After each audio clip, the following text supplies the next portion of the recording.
Millie. Hey, yeah. He gonna go to jail. Yeah. He gonna go to jail. You talking shit, my friend. Just calm down. You ain't gotta go nowhere. You Calm down. I said calm down. nowhere. Calm down. He got the gun in the blue shirt. Put your hands up. Put your hands up. Our story today takes us roughly 14 miles west of downtown Atlanta to Mableton, Georgia, one of South Cobb's most historic and steadily growing communities. Mableton was named after Robert Mable, who settled in the area during the 1800s. His family home, the historic Mable House, was built in 1843 and still stands today as a landmark and reminder of the community's deep roots. Mableton was briefly incorporated more than a century ago.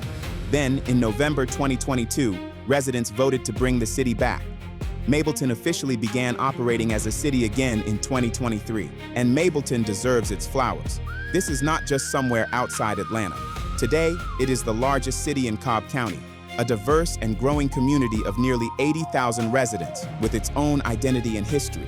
Cobb County itself is no small place either. With a population approaching 800,000, it is the third largest county in Georgia, behind only Fulton and Gwinnett counties. Now, when most people hear Cobb County, one of the first things that comes to mind is the Atlanta Braves. The Braves left their longtime home at Turner Field and moved to Truist Park in 2017. The stadium sits in Cobb County, near the interchange of I-75 and I-285. But here is the part that keeps the debate alive. Truist Park's official mailing address still says Atlanta, Georgia. So technically, the Braves play in Cobb County, use an Atlanta address, and somehow remain the Atlanta Braves. Georgia geography at its finest. But this story is not about baseball or ballparks. Today, we're traveling away from the lights surrounding Truist Park and roughly 10 miles south into Mableton, a community known for its parks, the historic Mable House, access to the Silver Comet Trail, and residential neighborhoods spread throughout southern Cobb County. Running directly through this area is Mableton Parkway. And along that highway sits Mableton Ridge Apartments, the residential community where our story begins.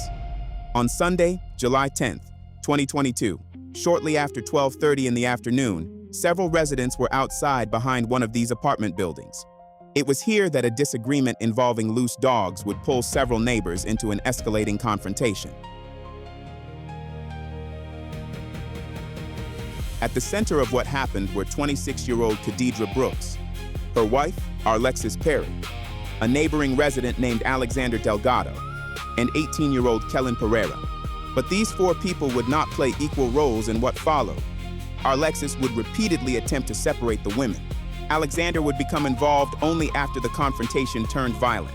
And at the center of the dispute were Khadidra Brooks and Kelin Pereira.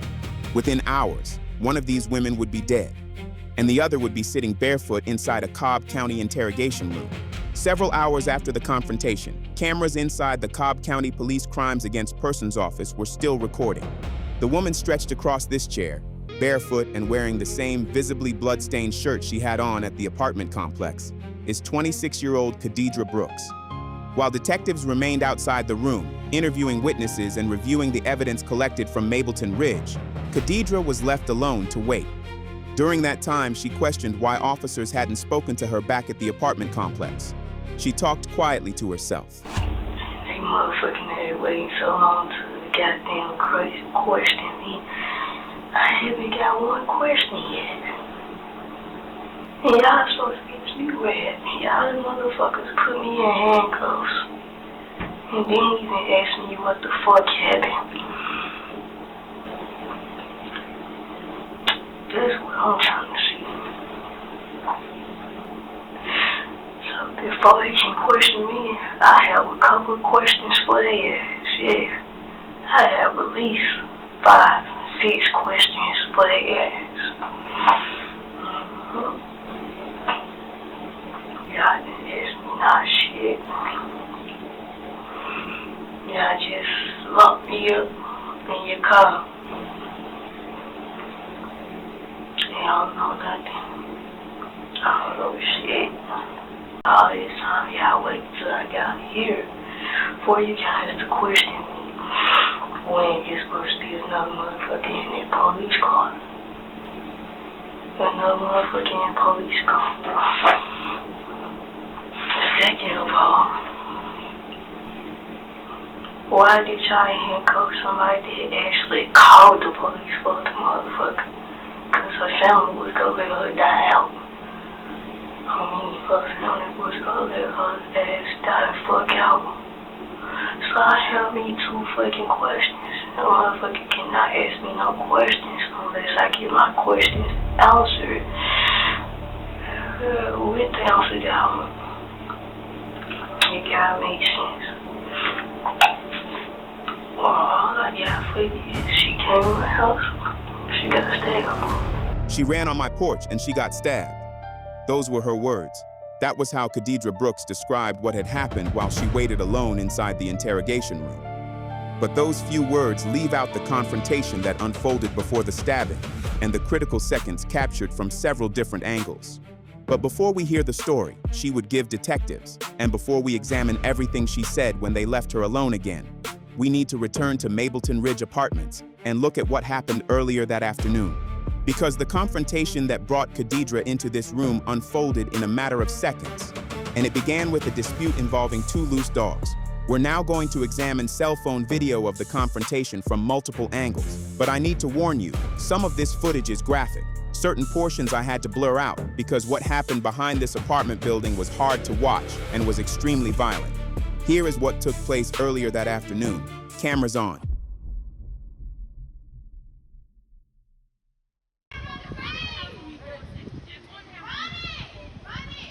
Listen, that shit, we'll start shit. Ooh. I knew I heard going. Ooh. Ooh.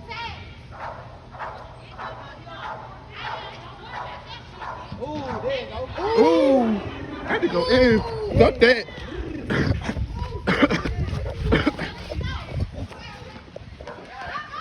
I can't see. Damn. They putting it in that. Come on now, get the fuck out that house. What are they doing? Yeah, I record shit. Why they gotta go inside from the ladies, man? I don't know, they went in that crib. That's close the door. a home The door, invasion. somebody bleeding. Boy, that's a home invasion. Yeah, close the door. That's a home invasion. They should go inside, close the door. Yeah, that's a home invasion.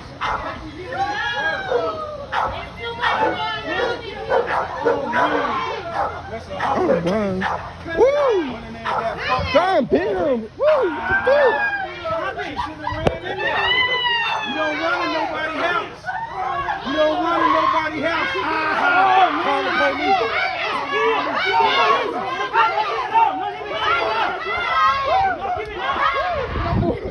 No boy. No boy. That shit crazy. You don't run into nobody's house. Right house. Woo.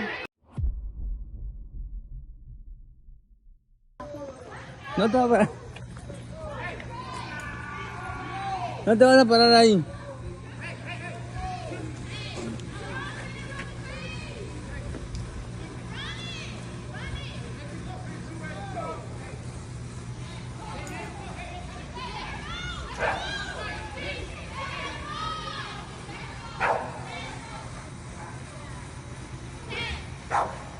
Vente, vente tú, por el perro tú te vas a agarrar.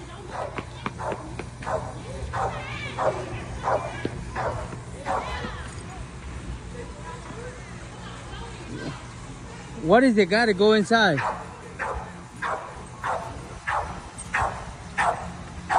What the hell? What? Hey, what they got inside? Go inside.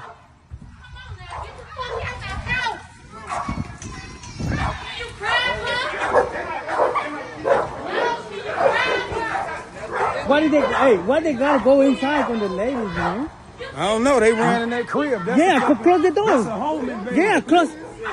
Boy, that's a home Yeah, invasion. yes, close the door. This is the inside, home man. invasion. They should go inside, close the door. Yeah, See? that's a home invasion. See? Close it. Oh man. That's a home invasion. Went in there and got fucked up. Oh, man. What happened? You shouldn't have ran in there. You don't run in nobody's house. You don't run in nobody's house. Oh, man, la mató. Hostia. Call police. The gun. No, leave it alone. No, leave it alone. The gun. No, give it alone. Oh. No, va a matar. He's pointing this gun at them, man. Hey. Hey, Freddie. Hey. That's fine. The police coming, man. They're coming.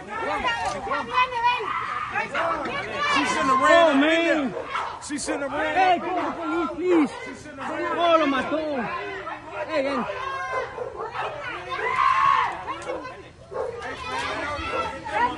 Go, eso, ay, man. Why did the guy go inside? Man, this don't good. The guy is going inside. She shouldn't have ran in Yes, man. there. She shouldn't have ran in there. She shouldn't have ran in the people's house like she told. Just call the police, tell them they need to get here. No, tell her the Hispanic guy, no tell the cow. Just hurry up, please. She shouldn't have ran in them people's house. That's Oh, my God. She shouldn't have ran in there. That's the fuck she did. That's what she did. No, es que... I'm gonna get here now. She's dead. ¿Qué pasó? Probably dead. ¿Qué pasó? Oh, man. Nobody else. Oh, man, la mató, la niña, la mató. No, ¿por qué entró? ¿Por qué entró la niña, man? ¿Por qué entró? We on the phone with her. ¿Por qué? ¿Con qué le dio? That's right. Hey, yo. También, véngase para afuera. Dígale que se venga, la policía viene. Dígale que se venga para afuera. Dígale que se venga. Hey, llame a la policía. Oh, man. I ain't talking to you. Oh, man. What the fuck she did? She don't run in nobody's house. Yes, right. And we all got it on video. She ran in their house. And that's what she did. Yes. She ran in their people's house. Oh, man.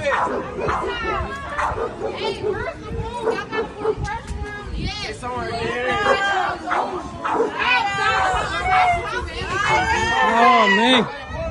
It's okay. The police coming. No llores.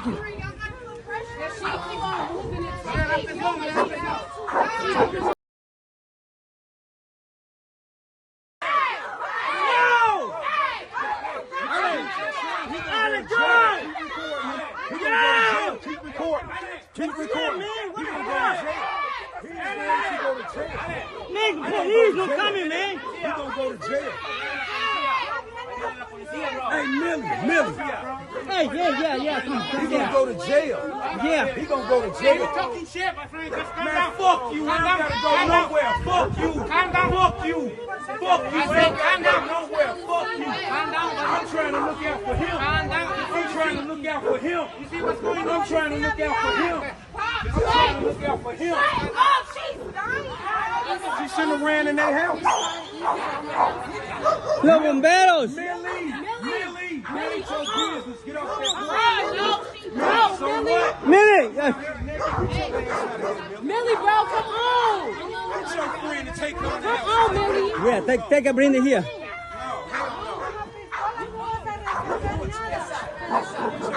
Oh, man, the police are coming. Yeah, dígale que se apure. Dile, hurry up. Please. Somebody there. Inside, bud. Somebody there. Yes. See somebody there, you know, police. She shouldn't have ran in them people's house. You don't run in nobody motherfucking house. Especially black folks. And then he started pointing his gun. He's finna go to jail. Yeah, man. He's finna go to jail. Stabbed, ran in them people's house and got stabbed up. Bro, how you trying to prevent them from closing that door? Oh, the police coming. Sir, can you please leave out my house? Please.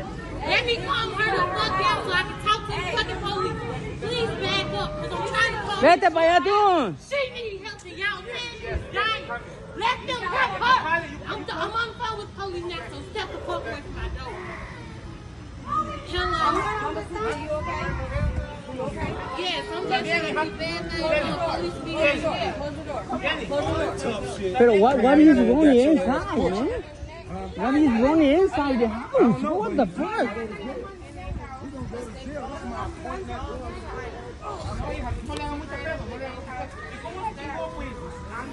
Dígale que. She's fine. She's gonna be good. Hey. Hey, que no le, que no saque. Hey, mama. Hey, mama, you good. You good. You good. You good. Mama, you good. You good. Mama, I'll be back. Oh, man. Hey, God, mama, you good. I don't know what she hit her with. I don't know what she stabbed her with. I don't know why. Say something to my child and do something to my child. It's a problem. So come from over here. Hey, you good. You good. You good. You good. You are All that acting tough, always running up on you. Yeah. You're good. You're good. You are good. Hey, you good. You are good. You are fine. You are fine. You are good. Hey, you good. Hey, you good. You are amazing. You are. He got the gun in a blue shirt. Put your hands up. Put your hands up. Put your hands up. Step back this way. Step back this way. Hey, make sure you show him that video. Back up. Back up. Back up. Back up. They worried about it. No, he was pointing that gun in their house. That mark was pointing that gun in their house.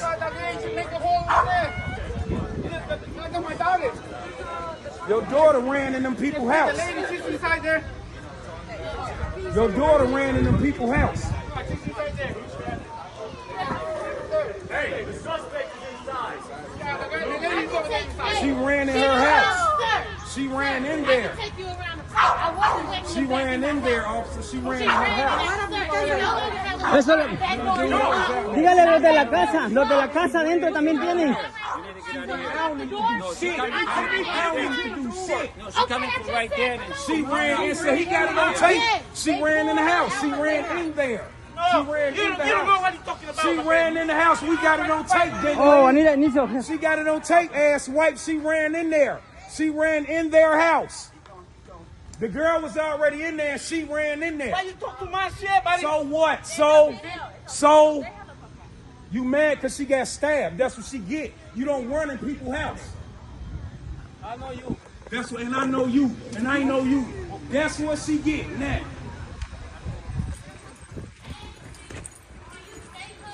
Nobody knows sympathy, Just back up.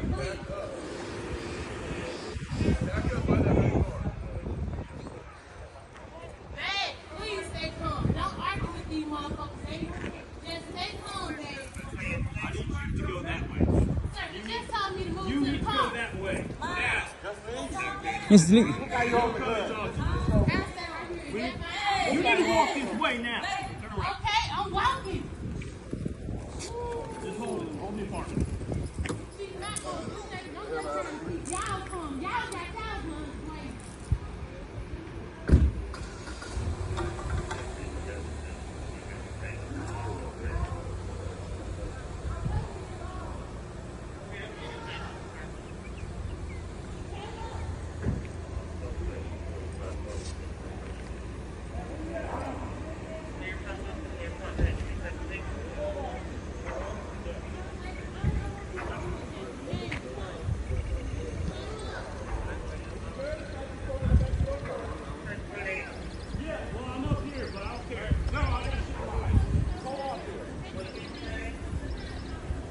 Hey, back up to cover. Hold on that door.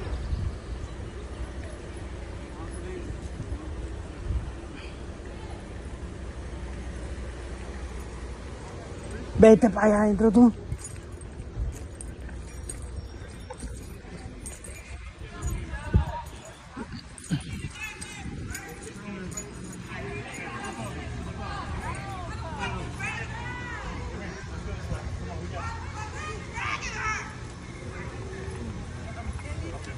Está saliendo mucha sangre. Pick your head up. Pick your head up. Move your grass over here. Good. ¿Y la ambulancia no viene?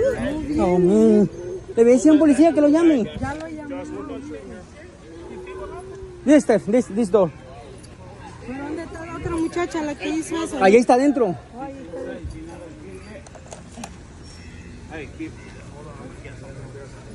Here. Sir.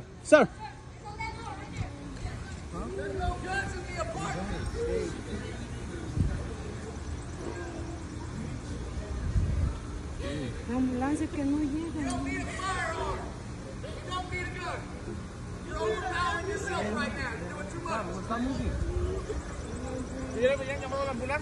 Que ya viene supuestamente.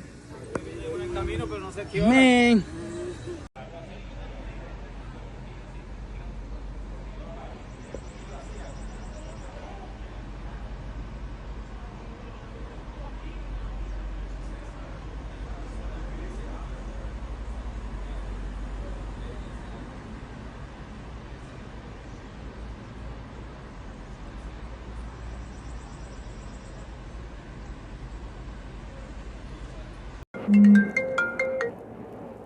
Hello.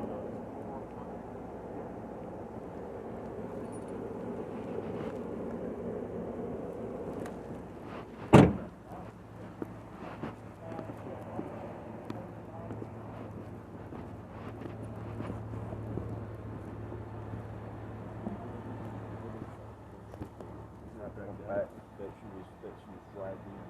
But there's a lot of blood on the back porch. Okay. But there's also a decent amount of blood like in back where the kitchen is. This is in the back. He had a gun on him when he was initially detained. Okay. Where is that gun, by the way? It's in Lake's car. Gamon's trunk. Gamon's trunk. Okay, so We're going to get the other one. Gamon's right there. Okay. So we're gonna take nobody in there right now. the two ladies, the Okay. brother, Yeah, of the can, HQ. Okay. Can you walk with him real quick while he... Take pictures of the dog too. How you doing? On the legs, because that's where the blood is. Okay. How you doing, Officer Hutton? Good, you man? I'm good. Another day? Yeah, another day. Did you guys in the slam today or no? No. So we had less people yesterday. We were more busy. We had more people today, and we're not. Alright, what do you need me to do, man?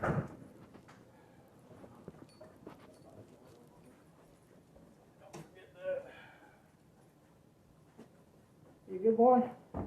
Hey, bud. Hey, bud.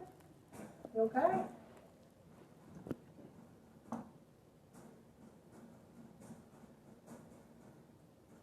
You guys give him watermelon? Was the watermelon? That was already here. Come on, bud.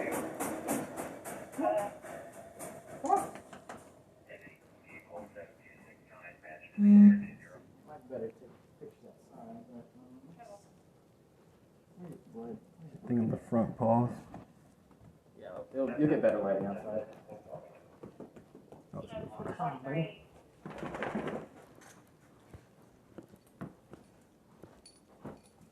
It's okay. It's okay.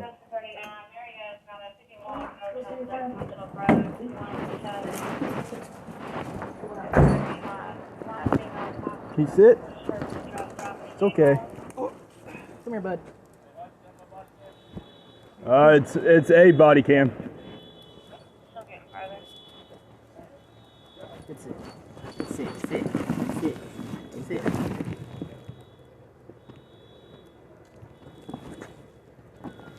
Boy.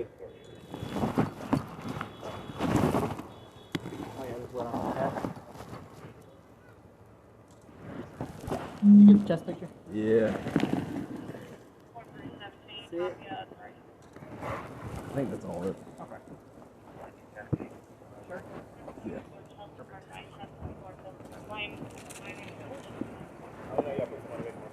Huh? You put somebody else in my car. You know that. Yeah, sorry about that. No, you good.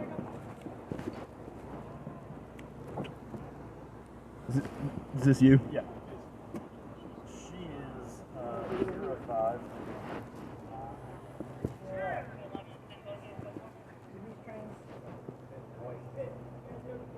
know. Pick this up. Here we go.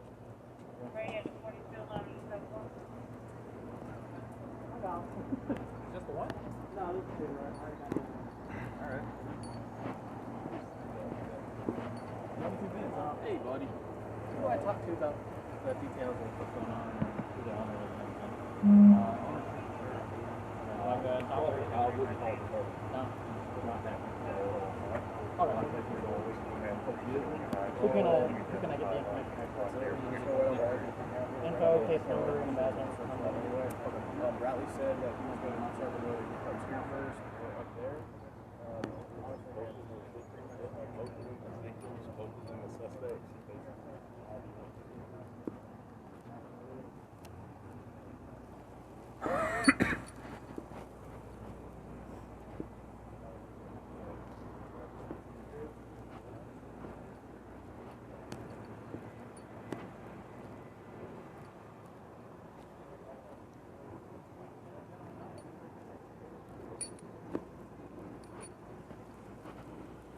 You good?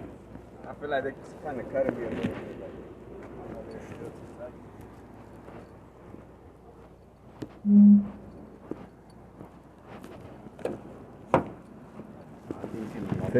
Face that way.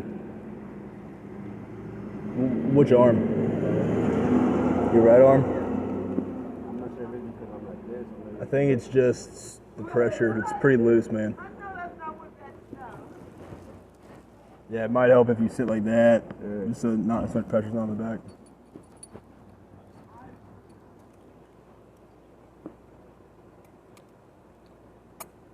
Do you know anything about my sister-in-law or no? I don't know. I've been here the whole time. I have no communication with them. We need a 2311, copy of 15. Hey, can I talk to her to quiet her down? Say something to her to quiet her down. No, I'll talk to her though. Yeah, because it ain't that dog.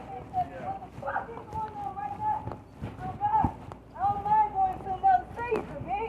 What the fuck y'all taking my dog for? What's going on? I don't mind going to another season, bro. What's going on with my dogs, bro? Your dogs are going to be held in animal control. Why? Man, there's no one in the apartment to take care of them. That's all. No one's going to harm your dogs at all. I gotta pay to get them out. I'm gonna have to pay to get them out. No, I will check on that. I do not believe, is that the case? I don't believe so. Where my wife going? I didn't know you had a wife, ma'am. That's the first She's in I've my heard car. of that. Okay, that's who that is. Okay. I didn't know that was their status. Okay. Huh? What's she doing? She's in my car. What's she doing? She ain't doing nothing. She's detained just right now. Just like so are you and so is the other person over there. Yep, that's all. They're just being held. That's it. That's it. Yeah, can I talk to her? Or, Sure. About the dog? Yeah. Yeah. Yeah, so like you said, we're just holding your dogs. I don't believe anyone's going to be home. So we're just holding your dogs for safety. If you ever get out or you have someone that can come get the dogs, I can talk to you in a second and we can get that information so that way someone can pick up the dogs for you, okay? That's okay. all. That's it. Yeah, we're not going to do anything to your dog, okay? We're going to take care of him, okay? Cool. I mean, I know it's not cool, but...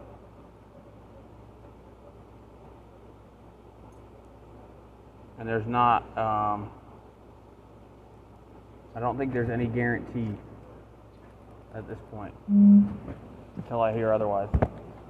But that's what's happening right now. They're just being placed into custody for us. That's it. Nothing more. Because that's her family over there. The girl that came to my house and I stabbed. The people that sitting right there and they keep pointing and talking about my house. Can y'all watch them too? Because if something come out my house missing or broken. It's okay. There's a reason why they're over there and not by your house right now. For that reason. Okay? But I hear what you're saying. I hear you.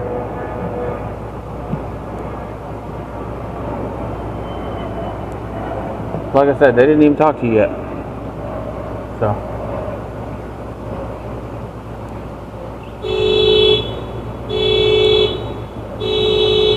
As far as I know, the detectives are most likely going to, just like the policy for everything, most likely what they'll probably have to do because of what happened in the residence, my guess is they'll probably have to get a search warrant. So that way that it'll put them in there.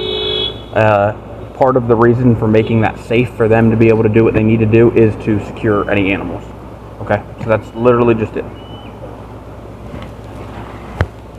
If once they interview you guys, they get something else and they decide dogs don't need to go anywhere and there's someone here, then that's a different story. But for right now, that's what's happening.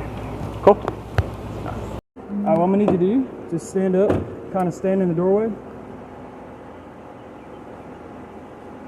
This is our crime scene text. You just need to take photographs of your shirt, so just face her and.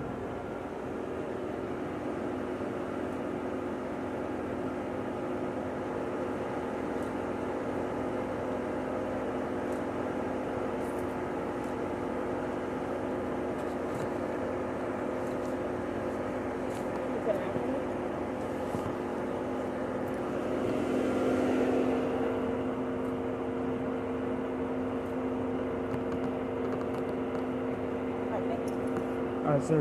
Come here. You're going to be going into my vehicle. I know you said they search you, but since you're going in my car, I like to just double check. So you have nothing in your pockets? Thank you, sir. I'm just going to turn them inside out. That way you don't keep getting asked.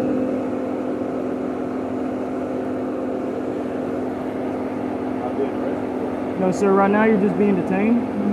Alright, but detectives do want to speak with you at our headquarters to do more of a formal interview, not kind of like a roadside interview. So I'm going to take you up there. Just gonna want to talk to you about what you saw here and all that. I will ask the detective, since it's his investigation. I don't want to do anything and, you know, him get mad at me.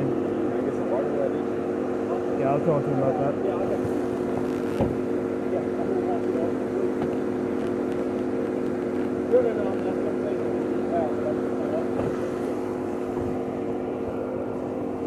We're going to be going to the back passenger side of this car.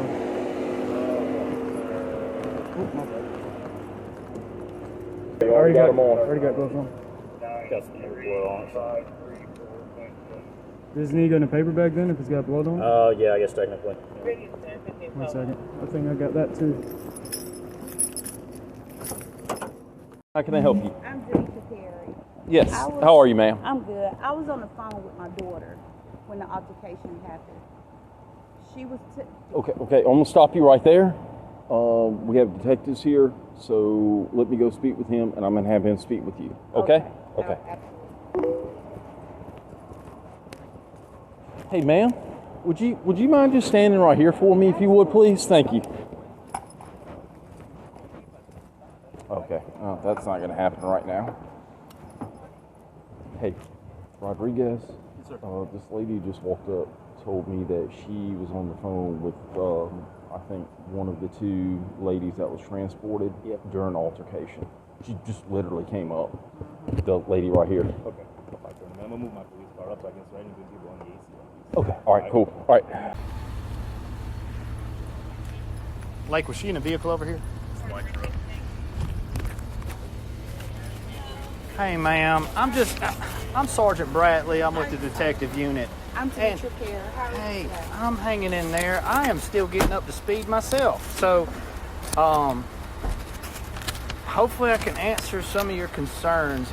You are the mother of Alexis? Arlexus, yes. Okay. Okay. Fair enough. What do you know about what's going on today? Okay, so and let me get your name again. I am it's so sorry. Demetra, D-E-M-E-T-R-A. Okay. Perry. Perry? P-E-R-R-Y. And what's a good phone number for you?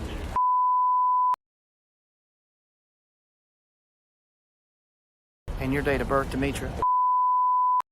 Okay, and what do you know about what's been going on today? So I was on the phone with Arlexus and Khadijah when Khadijah was asking the gentleman, whoever it was, gentleman or woman, she was like, hey, can you get your dog? Get your dog. She was constantly begging him to get his dog. And CC was like, wait, Mom, I'm finna see, you know, I guess she was trying to calm the situation, or Alexis was trying to calm the situation down, and she walked in the house. When they walked in the house, next thing you know, the phone got disconnected. So And that was it. And next thing you know, we get a phone call. My neighbor called my other daughter who used to live there, whose name was also on the lease, and told him it was an altercation, so we came over. Okay, but y'all don't live here or anything like that? No, we don't live Do here. you know what time that phone call was? Yes, thank you. And was it a regular phone call or like a FaceTime? It was a FaceTime. It was? Mm-hmm. Okay. Oh, crap. She called the iPhone, my company phone. Let me see.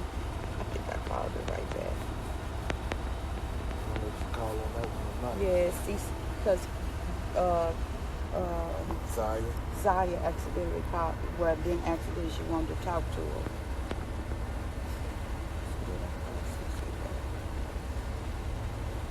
Yeah, she called. I didn't bring my company's phone with me. Okay. But she called. My granddaughter had my phone. They like to play with my phone. And she called. She was on there calling, FaceTiming all her aunties and uncles and stuff, just mailing and doing the process of that phone call. That's how I found out about it. And basically the people came at my daughter's house, and they have a right to defend themselves. You know, they removed themselves from the situation, came in the home, and these people came in with the intent to do bodily harm because the gentleman had a gun, telling them what they was going to do. Do you know what the earlier thing was? Dogs. An argument over the dogs? Over the dogs. Was it someone not having a dog on a leash? Or? Right, so it's a gentleman over here, a white guy named Dave. He got the crazy hair? Yeah. Okay. They had an altercation. They let his dog out to go whatever, and they also let their dog out. And so the dogs got into it. They broke the dogs up and told her, hey, you need to get your dogs, take them in. And then Cam and my daughter Arlexus' dog was out too. So when they broke their dogs up and got his dog, the dog came after my children's dog. And so they was like, hey, get your dog. He's coming after Taz and this and that, and it went from there. Okay. So when your daughter is FaceTiming you, she's already in the apartment, or is she returning to the apartment? She's returning to the apartment. On foot or out of a car? On foot. Okay. And did she say where they come from or what had just happened? Yes, I was on the phone when they were arguing. So they was coming into the apartment, walking into the apartment, and the guy was started arguing with Cam, and Cam was just telling him, hey, get your dog, you know. And they was bringing themselves in the house. They closed the door, and next thing you know, I'm assuming whoever they were arguing with came into their home with the intent to harm them, bodily harm to them, and they had a right to defend themselves. So when she shut the door, when she got inside, shut the door, is pretty much when your call disconnected with your dog. Something happened to disconnect our call. But before that, she's hollering, get your dog, get your dog. Did you hear the other voices and what they may have been saying? And was it male or females? No, I didn't hear the other voices. Okay. I just heard CC and Cam pleading for this person to get their dog. And CC is who again? I'm sorry. That's Arlexus. Yes. Okay. That's Arlexus. I thought so. I was connecting the dots. I just want to make sure. And they was like, they came in the house, and that's what I teach them. Hey, remove yourself from the situation. They literally walked in the house. Okay. And something happened between that. And we come over here because right after that, I was like, wow, what the world, you know, I'm concerned now because they was in a full-blown argument. And then somebody called and said they think my daughter was attacked, that somebody come in the home and tried to attack them. Okay. And so that's why we're here. Yeah. And I wanted to know, being that they came to do cause bodily harm to my daughter, why is my daughter and her girlfriend at the thing when that's their home, they have to defend themselves? Right. Why are they taken down like criminals? They're being asked questions. Why they're detained the way they were is something we do every day. Okay, you don't understand. These guys respond to these crazy incidents with this much information. Right. Okay?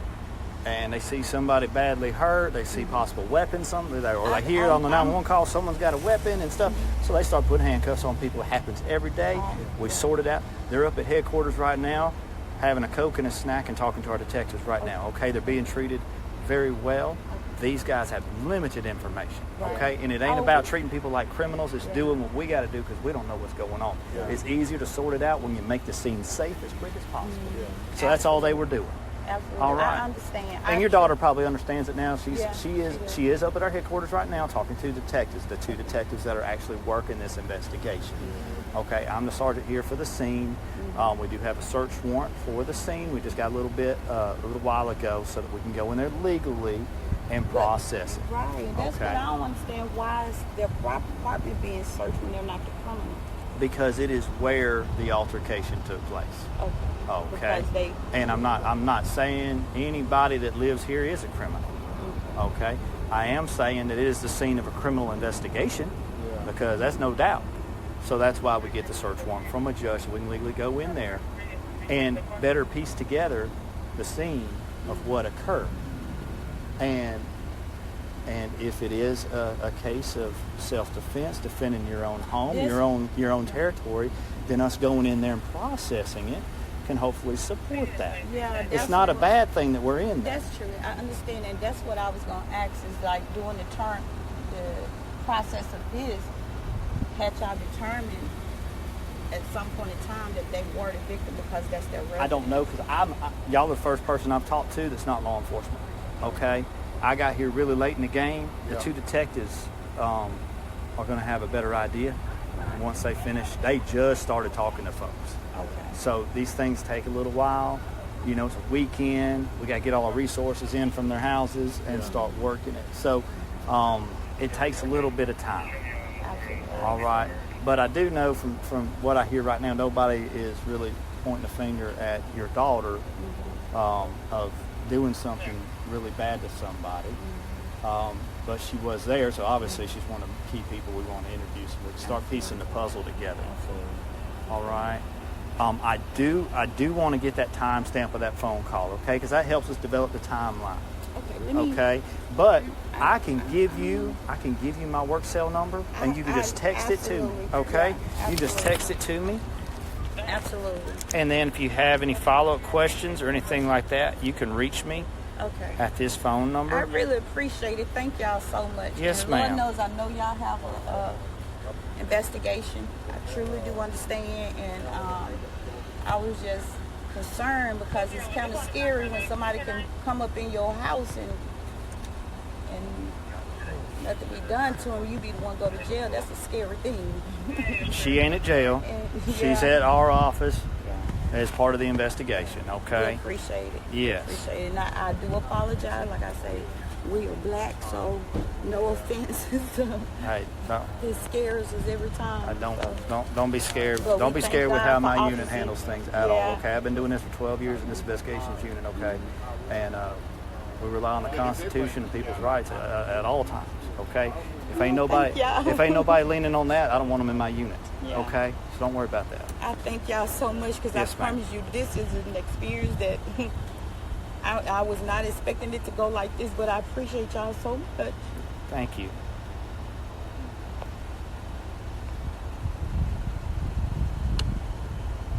And I'll text the timestamp. Timestamp and the link to the phone call, okay? If you're able to see that on a FaceTime. I can't remember if you can or not, but that is my work cell phone number, okay? You can send me a text. I'll be here, so I'm not going to get any new answers for a couple hours, but if you need to follow up with me through a text message later on this evening or maybe into tomorrow, and I'll also pass your information on to the case agent who's going to have more information than myself. And hopefully Alexis will be able to call you a little bit. The woman that got hurt, is she okay? She is deceased. They took her to Grady and she is deceased. And I'm praying God comfort the family, and if there's anything that we can do. Me too. They just found out about a half hour ago. Ooh. This whole situation sucks. Do you have anything to add? Has this been an ongoing issue, or was this something just popped up because of the dogs today? Well, do you know she knows these folks and had prior stuff with them? She don't know them, but my other daughter, Kayla, she's original the one here, and Kayla just added Arlexus to the lease But prior to that, Kayla had an altercation with the same people about the dog. Their dog attacked Kayla's dog, Pepper. She called the police and told them, but they kind of scared of them. There's so many of them. So Did Cece know about this prior thing with your other daughter? yes, they did. Okay. They did, but they didn't know who they were because they didn't. So they just have a dog that just gets loose and starts attacking the other dogs and stuff? Yes. It's just a nuisance And in the neighborhood? Yes, and Polar Dave, from what I hear, Polar Dave catches it because they nitpick with Dave. What's his nickname? Dave, the white Okay. guy with the... Yeah, okay. So when he let his dog out, they don't like Dave. So when he let his dog out, they purposely let their dog out on Dave's dog. To just give him a bad day? Yeah. So, and they started doing Kayla and Pepper and them like that, but Kayla didn't move. Okay. So we got a place for them and moved them away from the location. Okay. We thought it would go different with Arlexus now, but because she's a And nurse and Arlexus- she works all the time. They Arlexus hardly is a ever- nurse? Yes. Okay. And they work all the time. They hardly ever home. So And who else lives in there? Alexis and her girlfriend, Khadijah Brooks. Khadijah. And then is there a male that lives there? No. Okay. They're the two that live there, Khadijah and Cece. Right. Cool. Kayla Holman and Monte Wyatt used to stay there, but they moved and Okay. signed the lease over to added Arlexus, left Arlexus here. So Gotcha. But yeah, Okay. Anything else I can help with? just I don't know if it'll help. My condolences to the family, and if there's anything that we can do to help, we truly don't mind. And I'm so sorry this ended like this. I know you did. Yeah. Well, if I talk to him again, I'll let you know. I'll let them know about that. But honestly, y'all, there's really no reason for y'all to stay here. I mean, I can't make y'all leave, but I mean, your daughter's not here. We're going to be here for a while, but it's just the crime scene stuff. We have a question. Do you know how long it'll be before we're able to go to her apartment? Because we're going to get her things and we can move in her to keep down. The best guess is a couple hours, but if you don't see the police out here no more, it means we ain't here and we ain't holding the scene no more. Is it possible she wants us to get her keys? Because in order for us to get back in, we need to move our stuff, but we're going to get them away from over here. Well, we'll need to lock up when we leave. When we're done, we want to leave that apartment secure, so we'll take the house key with us. Okay. So we can try. What part of town do you live in? We are on East-West Connector. You're on East-West Connector? Yes. Okay. But do you know if our Lexus and them are coming home? Because they could probably get It's it quite themselves. possible. Okay. I don't know yet. Okay.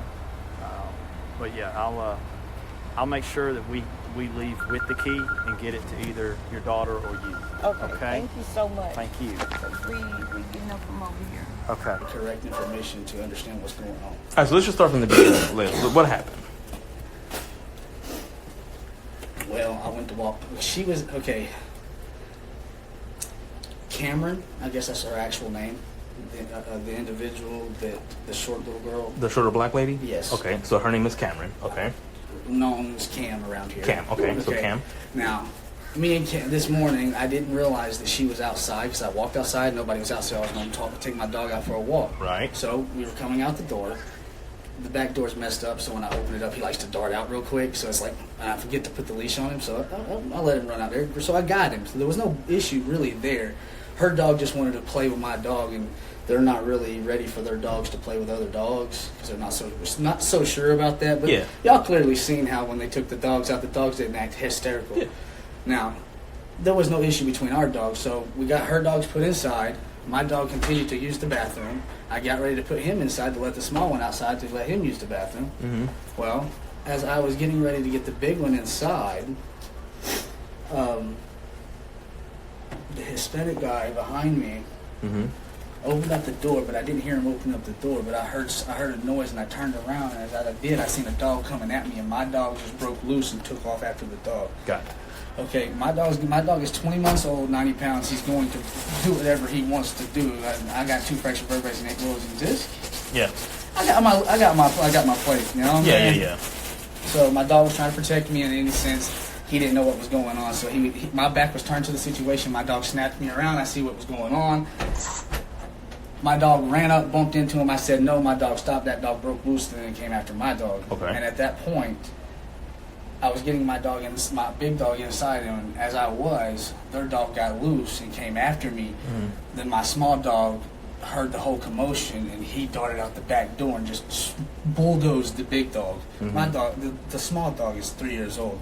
He ain't but 60 pounds, but when he bullet trains somebody, that dog's not going to stop, man. Yeah. 60 got, pounds coming at you fast. This is coming at you fast. His bite radius is 840 pounds. Okay. And he's a pocket bully, man. He's like this big. Yeah. So, besides all of that, okay, I just feel like that when all that had that commotion and we got it all ceased, I feel like it's my fault that some of this got started. Okay. You get where I'm coming from? Okay. I don't feel like anything should have went this far, but after I went in behind closed doors, sat down, and got on the phone with my wife, I hear a lot of commotion outside. So as I come out the door, there's a bunch of people standing over here, standing there, standing there, standing here, standing inside the doorways over here. So I'm like, okay, what's going on? So all of a sudden, a guy comes walking around, shows me a video of the daughter standing in the middle of the yard out here, pretty much over the basically boundary line that puts you between whose property is what property out back. So as she crossed that into their line, okay, that's the first boundary that you don't cross with hostility, okay? Nobody released the dogs. Nobody went any further than that. But then all of a sudden you see the young girl dart across and go up inside the house and close the door. Who did that? The girl that got stabbed. The Hispanic girl. She got stabbed apparently somewhere in this general area. Okay. They removed it. She was leaking right in here. I don't want to go into details, but something a 10-year-old shouldn't have seen. Just saying. Sorry. No, you're okay. You have a kid, you said? My 10-year-old's in there. Damn. Sorry. He ran outside because he heard the commotion because the 10-year-old's cool with Cam and her girlfriend. Yeah. So, like, what I seen of the whole commotion is wrong for anyone to go in a door and close it behind them and expect not to get fucked up. Sorry for the language. That's fine. But when you go inside that door, sir, you cross one line when you cross over a property line, and then you cross another line when you cross the threshold. Yeah. So you cross the threshold, and I put a bullet in you. I'm not. You're gonna take me to jail, yes, but you're gonna, after it's all over and said and done, who's gonna be the actual person that gets in trouble? I'm just right. So if she stabbed her, she came in, closed the door, and then the dad came in right behind her trying to get her out the door. I believe her dad drug her out. Okay. But I'm not too sure about that or certain. Yeah, that's fine. But as far as everything else is concerned, I believe it was done in self-defense as far as the knife is concerned. Okay. Now, as far as they drug her off the steps, drug her up the hill, put her on a stretcher, put her in the ambulance, and took her to the hospital, and about an hour later she passed away. Yeah. That was wrong because apparently the family didn't know anything about it. I don't know that much about it, but they just found out that she passed away, and apparently they said it's been about 45 minutes that she's been passed, and nobody knew nothing about it. So for me to have all of this information to give you, I've been listening too much. That's fine. It's quite all right. You said somebody came around with video footage. Who was that? I did not get his name, sir. Yeah. It was I would say it was a Hispanic, male, female, with a little girl. Now, given the fact that you got 4 units there, 6 units there, another 6 units there, you're looking at 14 units of where they possibly live, which I'm going to go ahead and eliminate the bottom 3 to the left. Bottom 3 to the left. Over there? Right here. Right here? Across from us, the bottom left, the left 3. Yeah. There's nobody in there that I would talk to because they really didn't see anything. They stayed to themselves. Okay. But I'm only pointing out the individuals that I really don't see come around but at nighttime, and that's where I would say that he would have been, but he's not here. Okay. The vehicle's not here as far as I can see. Okay, sir. But all you said you saw was the young lady run in there, and the next thing you know, she's coming out. I will say this: it was on the video footage from the actual running in. So after I seen that after I seen the knife wound. So I was standing there trying to get the individuals' dogs that got took by the pound or whatnot. I was over there trying to get their dogs back in the apartment. Yeah. That's when I walked up and they removed the shirt for a second to double check, and that's when the blood started gushing out of her throat. Okay. So she had already been bleeding for a moment. Okay. Now the length of time, like the time that she got stabbed, if the police would have been called then or an ambulance would have been called then, she probably would have been able to get to ICU and survive. But that's not nothing for us to dictate or go through right now. Okay. I just don't feel like the individual that protected their own home should have been threatened with words of "I'm going to kill you," and then the person runs in their door and they get. Did you hear the girl say "I'm going to kill you"? No, another individual did. Another individual. Who did? Who heard that?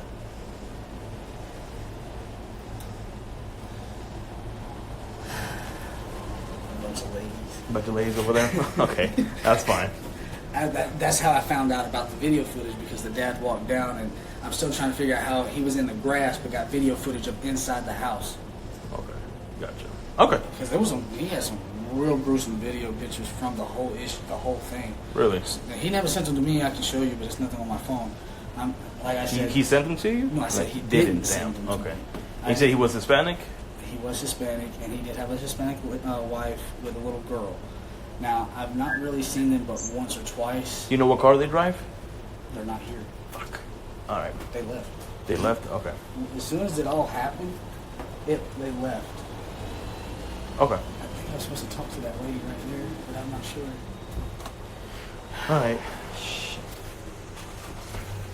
Anything else, Mr. David, for now? I'm sorry for the family's loss. Yeah, so am I. I just want to be, I want to be told I'm wrong about self-defense and being, in the sense of defending your own threshold of your own door. Because if the door gets closed and you get stabbed or shot, who is the actual responsible one? That's what I really want to know. Georgia law says if somebody's not invited into your house and they force their way in, you can take whatever means you need to protect yourself and your family. Yeah, that makes me want to cry because I know the truth. I knew the truth. I knew that. I just wanted you to hear me say it. Yeah. All right, Mr. David. If you got anything else, just give us a call, okay, sir? Thank you for talking to me, sir. You have a blessed day. You too, sir. You got your ID with you? Yeah, I can go get it. It's fine. Don't worry about that. So my name is Detective Rodriguez. All right.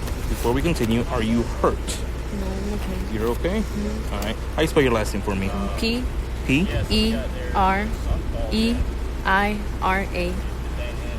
Oh, like yeah. Kelin? Yeah, but it's Nellis. Nelis. Nelis? Yeah, that's my sister's name. Okay, and what is your date of birth? Okay. Oh, first thing. Okay. What's your phone number, Miss Nellis?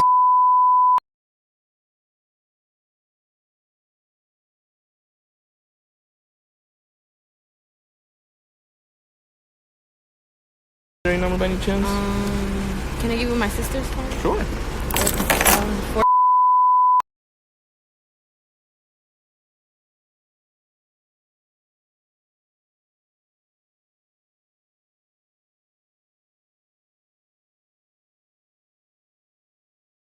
Number is this? My sister's.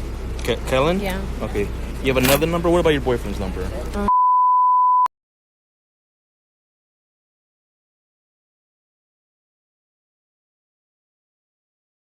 So, obviously, we're just trying to figure out exactly what happened. So, can you just start from the beginning and tell me what happened? Okay, so I went outside to go check whose dogs were out there because we were gonna walk our dogs, and it was 2 dogs out there. It was the person he had 2 dogs off on the leash, and so we just waited. Me and my sister waited on the porch so we could walk our dogs, and then went to my boyfriend had came out because he lives downstairs, and that's when his dogs just came and attacked our dogs, but they were on a leash because we walked them on a long cord. Your boyfriend's dog attacked your dog? No, their dog.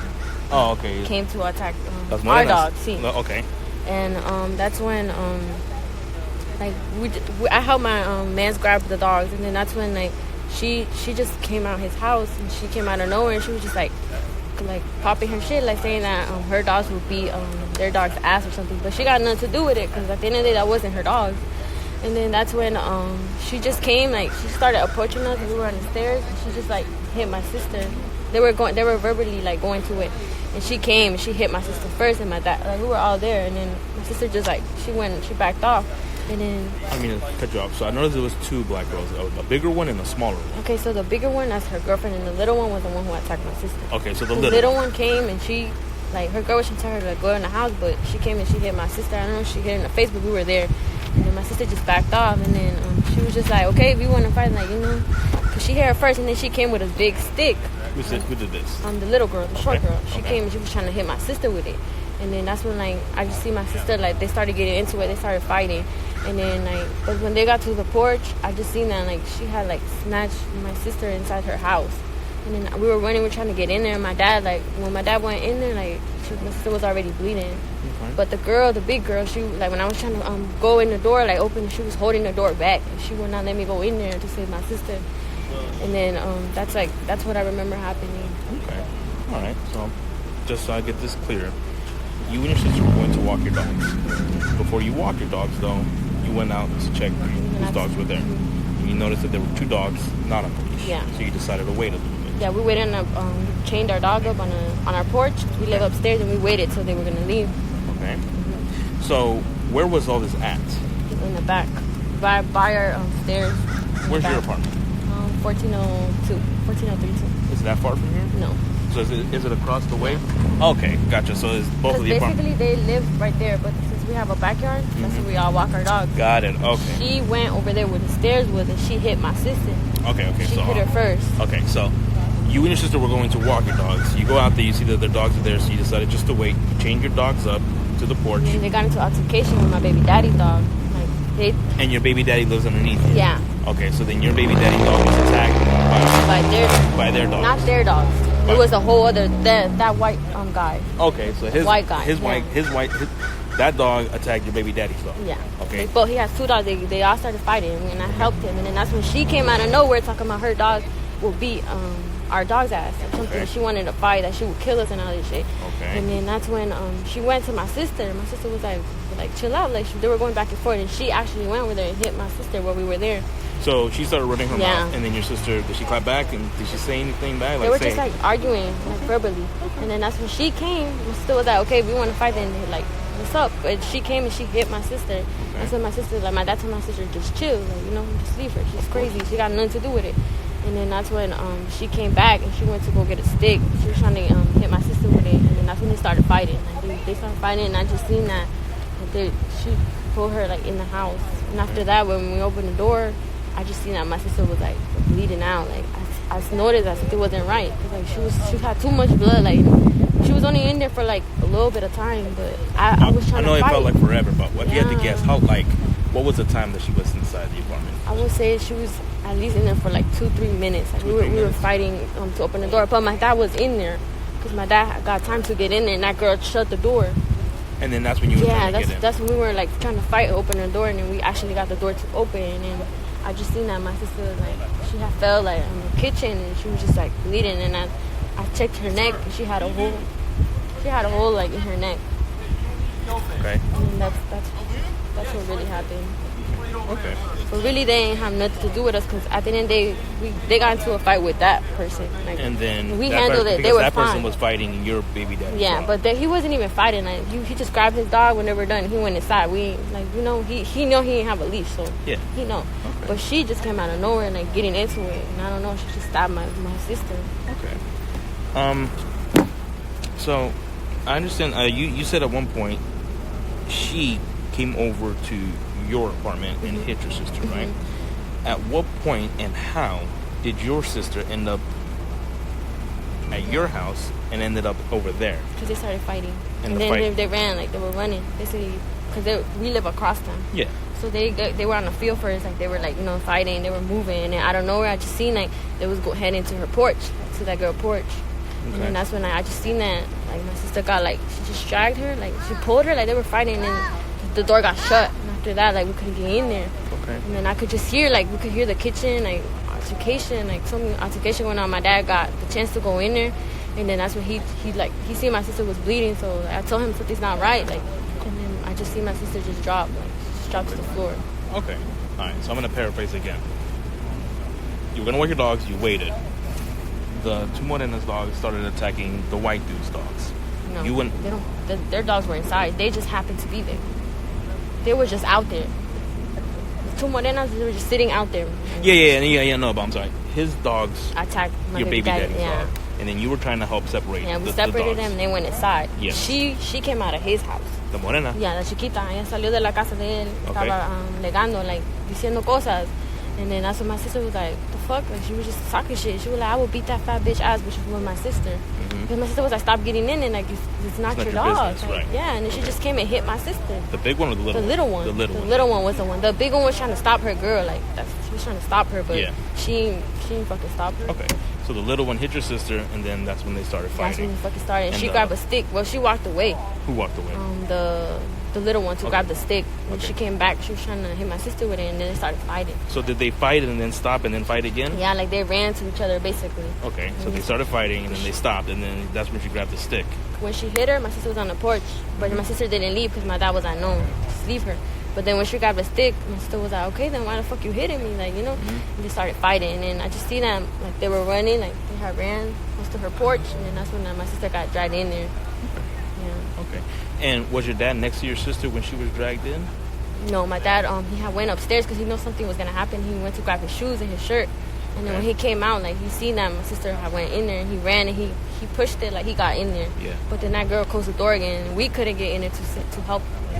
What was your baby daddy doing in this whole thing? Because I know he was involved at the beginning with the separation of the dogs. What was he doing throughout this thing? Well, first, I just know that I left because when I see my sister, like, went over there, I ran after her. Obviously, that's my sister. Yeah. And then I just seen him. He was just with his dog. He was holding his dog back. But then I think his dad seen that my sister got stabbed. He told him, he was like, she just got stabbed. Like, go help Nellis or something. Like, go help. And then he just came and he was trying to help. Like, he helped me push the door open because she was standing there. And then that's when I just seen him. Like, he was just, like, trying to help me and my sister and my dad. Like, he was just telling him to just relax. Like, it was just a whole altercation going on. But I was, like, trying to worry about my sister. I told him, like, to call the ambulance or do something. Yeah, okay. Yeah. Okay, all right. Did you by any chance record any of this stuff on your phone? No, I couldn't record. You know if any of these neighbors were out there? Yeah, a lot of people recorded. A lot of people reported? Can you by any chance show me who was reporting? I think he lives right there. It's a Hispanic. And then the people in the back. They were recording? Yeah. Okay. But I know if I asked them, they can send me the video. If I asked them, they can send me the video. Okay. Do you want me to ask them? Yeah, definitely. Do you want me to go ask them right now? Do you know them? I don't know them, but my dad did talk to him. He Really? told him that who is it? He lives in that Number 2, straight ahead? Number 4 or 6. I don't know what number that is. The one that's right there. Yeah, that's number 2. And I'm pretty sure the neighbor, the people in the back got videos too. Okay. So you said that this guy definitely has For real, because he was like, I remember seeing him right in front of me, like, right there while I was crying, trying to save my sister. I remember he was there with his camera. Like, Do you know his name? No, I don't know his name. No, that's fine. All right. All right, Ms. Nellis. So I'm going to go talk to this gentleman, okay? Okay. Do you have any questions for me right now? Do you know how long I can be? Just a little bit longer, okay? I know it's very anxious, okay? But just hang tight just a little bit longer, okay? Okay. All right. Thank you so much, Ms. Nellis. Do you want to go get cleaned up? Do you know this gentleman? He was with your... Yeah, that's my father-in-law. Go ahead and give him back his ID. I'll go talk to him in a minute, okay? I'm going to talk to the gentleman. So straight ahead, right? Yeah, no. Okay, thank you.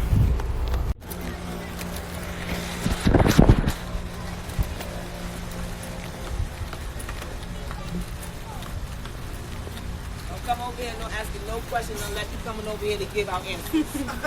Okay. Is she okay? Unfortunately, she passed away. I just needed to hear it officially, you know. I just Yeah. crazy. Yeah.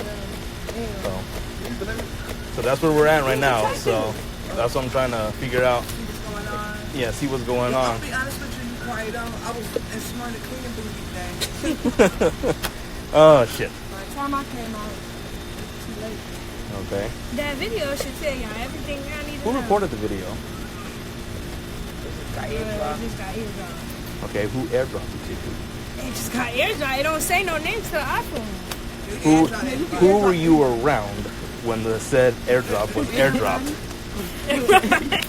Everybody. We always out here. I ain't gonna hold you. Look, I understand this whole They don't want to be a don't work snitch and on shit, you. okay? But somebody did lose their life. What if that was somebody you? What about the cameras? Unfortunately, these cameras are down for the moment. I told y'all. I said it. Every time a goddamn crime happens, that's what I bet you happens. they don't So work. that's why I'm here. That would have helped out a lot. That's why I'm walking around talking to everybody. Like I said, whatever the stigma is about not talking to the police, I get it. But suffice it to say, a young lady did lose her life, whether justified or unjustified, we don't know yet. Somebody still lost their life, and I'm asking, put yourself in the family situation. How would you like it if one of your siblings, your mother, or somebody was killed? I could. Okay. So all I want to know is just all I need to know is who recorded it, and that's it. See, I got it from I got my own Christmas video. Like when I was coming, I was at the shop with everything. But like, so I erased it, but I could get the video bit. Okay. You recorded the video? Yeah. Okay.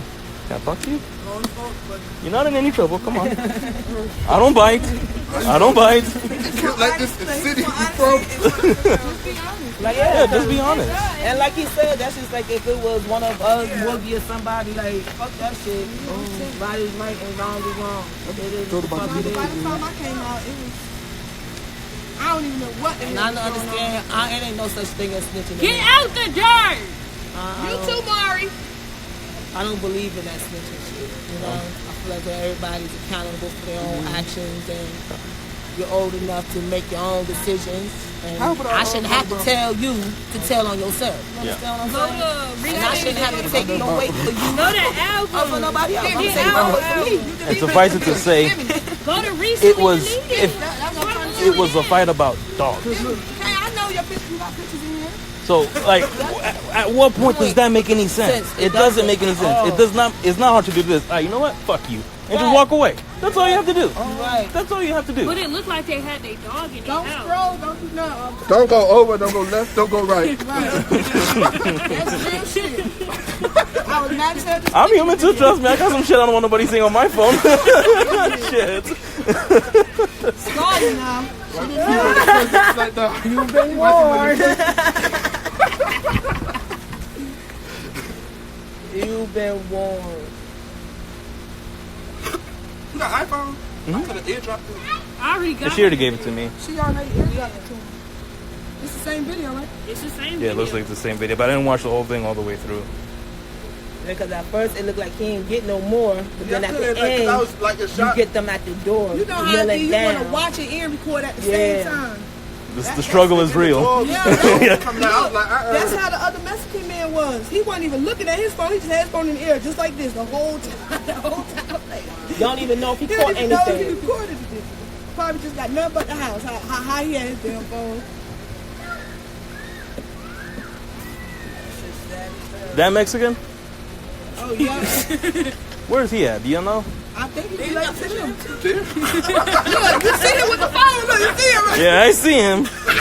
I know they said somebody in the front of the building. Oh, right here. I Got, think it's got the right here at the top. The Mexicans. got Right the here. freaking The one where the incident happened above? No, right here. Oh, so across the way. across the front of it. It's Okay. Mexicans that live in that building. I think that they the ones They was all because out my here. neighbors they seen everything that happened. From by my building, they seen. But I don't know who probably related. When the I guy- don't know who related to them. It's like, you know, nowadays, it's like, it's so much. Poppy was here with it. He was like, But there's so much stuff that's going on in the world today, and it's like sometimes you gotta bite your tongue and just keep it moving. Like Yeah. sometimes some people. And it's not even that either. If you want to fight, fight. If you lose, you lose. If you win, you win. Leave it at that. Why the hell you have to go for a weapon? Yeah. No, it's not. But you see, they snuck her. They snuck the Spanish girl. you better make sure you lose. He said, if you win, we're going to kill you anyway. Yep. Like, it's sad. It's sad. What's your name, sir? What's your name? Don't worry. All it's gonna be like, did you record it? Yes, that's it. It's Keontae Covington. Covington, Covington. Yeah. Kiante. Kin what? Kiante. I'm sorry. KIA. Vampire Diaries. Date of birth, Mr. Keontae? Date of birth?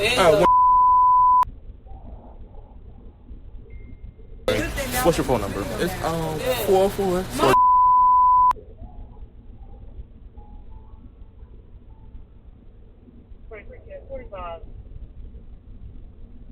You got a secondary number by any chance? That's the only.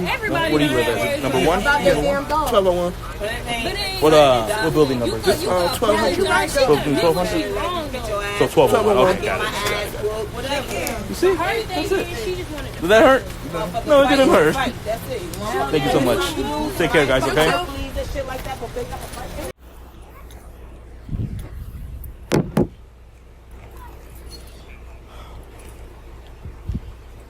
Hablas en español, ¿verdad? Sí. Ok. Señor Elvis, ese es mi sargento. Okay. Okay. Él ahorita llegó del hospital y, bueno, señorita, disculpa, pero su hija y su hermana se murió.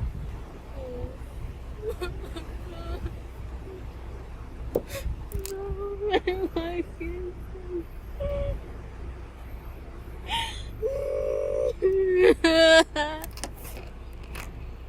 No. No. No, se murió.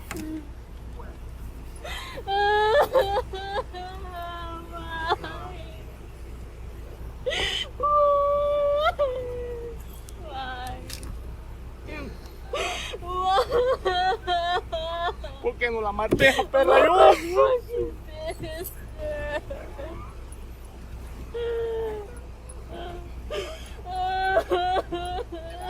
¿Qué van a hacer con ella?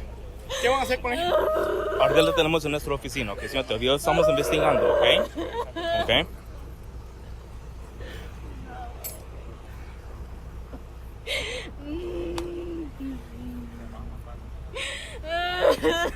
Hey, really, sir? Go back in your apartment. Go back in your apartment. Se murió. Claro. Why? My foot.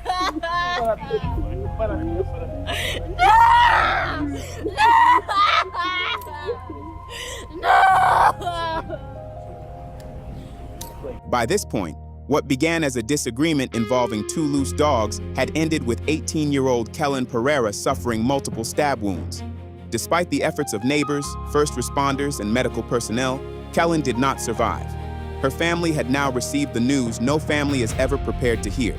But while the outcome was already known, detectives still had to determine exactly how the confrontation reached that point, and who was responsible for each part of what happened. The cell phone videos showed the argument escalating behind the apartment building. They showed Arlexus Perry attempting to pull her wife, Khadidra Brooks, back inside their apartment. They showed the door closing, only for the dog to escape and the confrontation to begin all over again. Seconds later, Khadidra emerged from the apartment. The fight moved through the doorway, and Kelin suffered the injuries that would ultimately take her life. The videos also captured what happened afterward. Neighbors attempting to help Kelin, her father arriving at the apartment, and Alexander Delgado appearing with a firearm as the chaos continued. Now, 3 of the people at the center of that confrontation were being transported to Cobb County Police Headquarters to be questioned separately. Khadidra Brooks, her wife Arlexus Perry, and Alexander Delgado. Each had witnessed the incident from a different position. Each had played a different role in what happened. And each would give detectives their own account of how an argument involving 2 dogs turned into a homicide investigation. But the person detectives needed to hear from most was the woman they believed had been holding the knife, Khadidra Brooks. While Khadidra waited for detectives to enter the room, she had plenty to say, even though no one else was inside. She mumbled to herself, repeatedly complained about needing a cigarette, and, at one point, began examining the recording equipment, apparently trying to determine whether the cameras were working. She even walked directly up to one of the cameras and placed her face inches away from the lens. So before detectives enter and begin asking questions, let's watch what Khadidra did and said while she believed she was alone. Camera on. Well, all I got for you is she came to my house. She got to stay alone. That's it. She came to my house. She got to stay alone.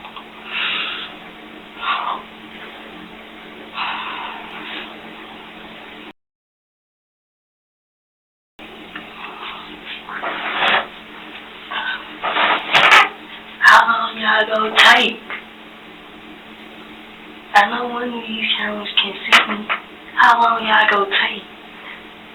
Why the fuck is y'all taking all day? How long is y'all gonna take? How long is y'all gonna take? I'm trying to get this process over with so I can go. Because y'all got like fucked up. I know somebody can see me.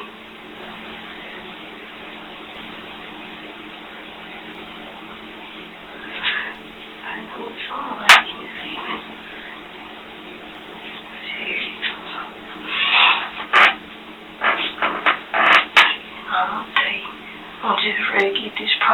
over with, man. Cause y'all got like fucked up.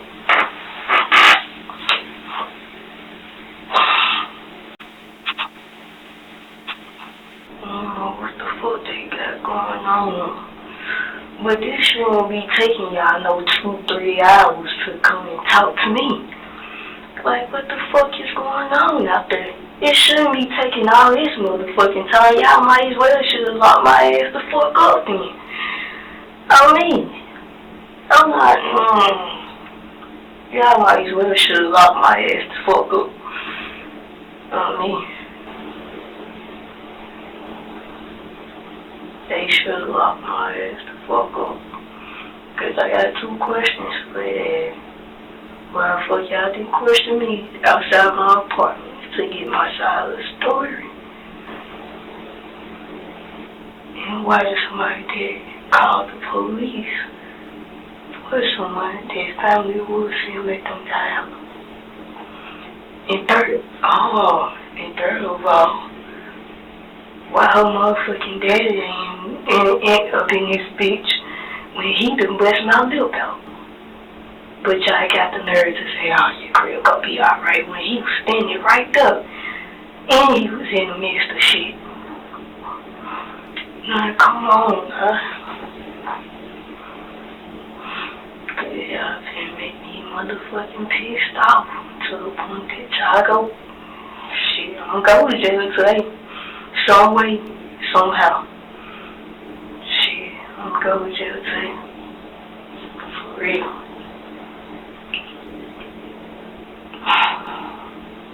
Cause y'all taking all this fucking time for what? Y'all trying to see if she gonna live or die? Let the bitch die. She came to somebody else's house. Let the bitch fucking die. And bring y'all ass and come and work. Cause I don't know what the fuck. If y'all go send me to jail, don't have me waiting out here for all this motherfucking time. Cause if I'm going to jail, I need to go right now. I don't need no waiting. Goddamn, I do not need any waiting. Just go ahead and take me the fuck on to jail if y'all ass go take me. That's one thing for sure. But the thing is, what the fuck I do wrong in the first place? If y'all trying to get camera footage, or y'all stay at the hospital and see what she done, tell that bitch don't come back to no inside nobody's house. It's one thing for sure. And when I tell you get off my motherfucking porch, guess what? You get out. It's one thing for sure. One thing for sure. And baby, don't never come out your motherfucking house talking about killing me. Cause baby, never knew somebody was gonna fall for the trick, though. Never knew they were gonna fall for the trick. Baby, don't ever say you gonna kill me. This girl up here goddamn said she gonna kill me. Her brother goddamn pointed a gun in my face. But I bet he got goddamn talk to her first. Damn, America is fucked up. They do treat black people like goddamn less thing. And they try to be so nice to cover up that goddamn, hey, I'm not finna do this with you. They don't do it all the rest of the people. And well, yes, my color is lighter, just a little table darker. But if you dark, and we can tell that you dark, then your ass come last in America. Damn, they're fucked up. Y'all fucked up over here, man.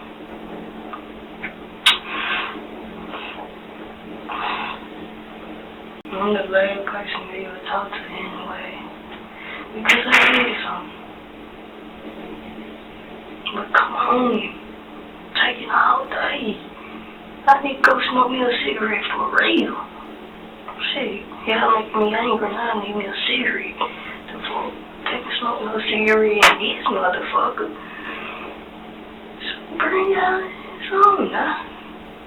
Shit, cold as hell. I just came from high ass heat to cold ass air. Dang. Stay my ass in the high heat. If I wouldn't know that.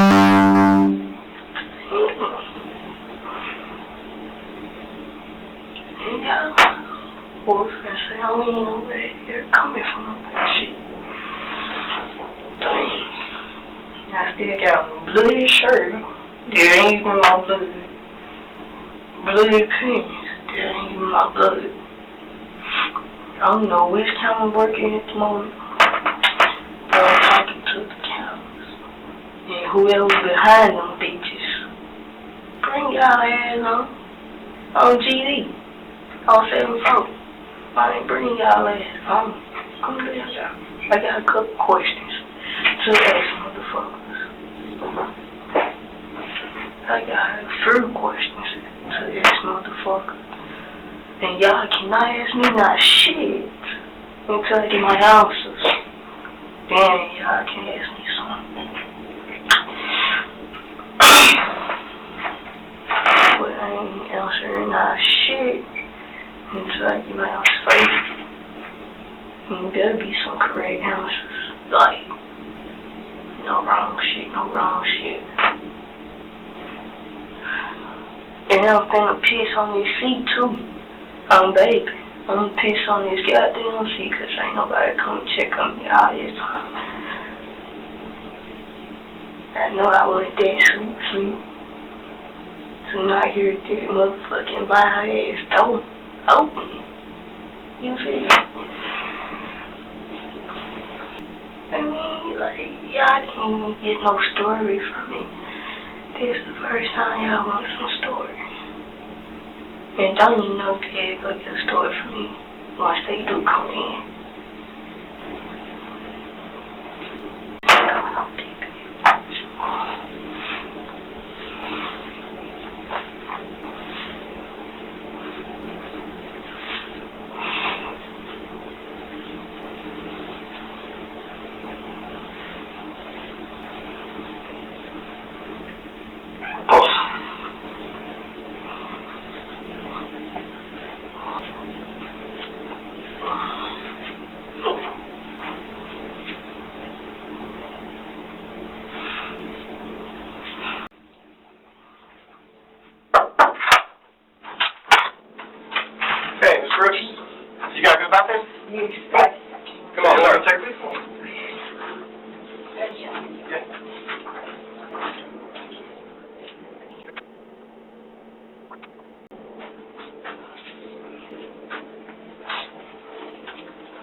Just hang tight. Okay. It's been a minute. There's a lot of stuff going on. We're trying to get through. I'm Detective Sinatra and Detective Bailey, and obviously some shit went down. And so that's what we want to talk to you about. So I want to know why I wasn't questioning when I was at my residence. I wasn't questioning about nothing, and y'all missed putting one person in a police car. So I just want to know, like, what did I miss?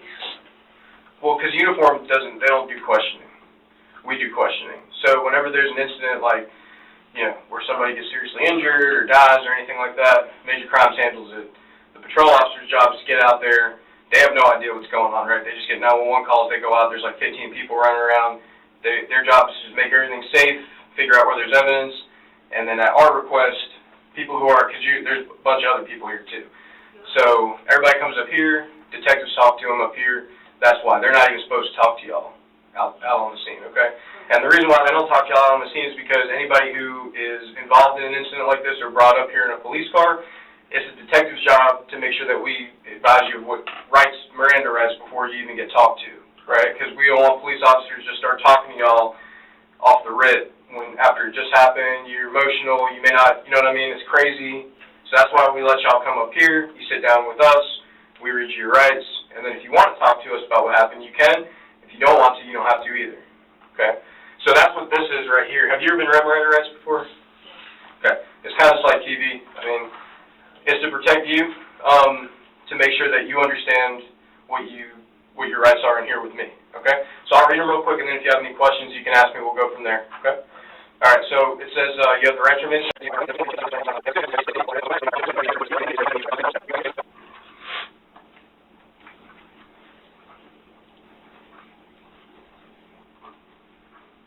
Okay.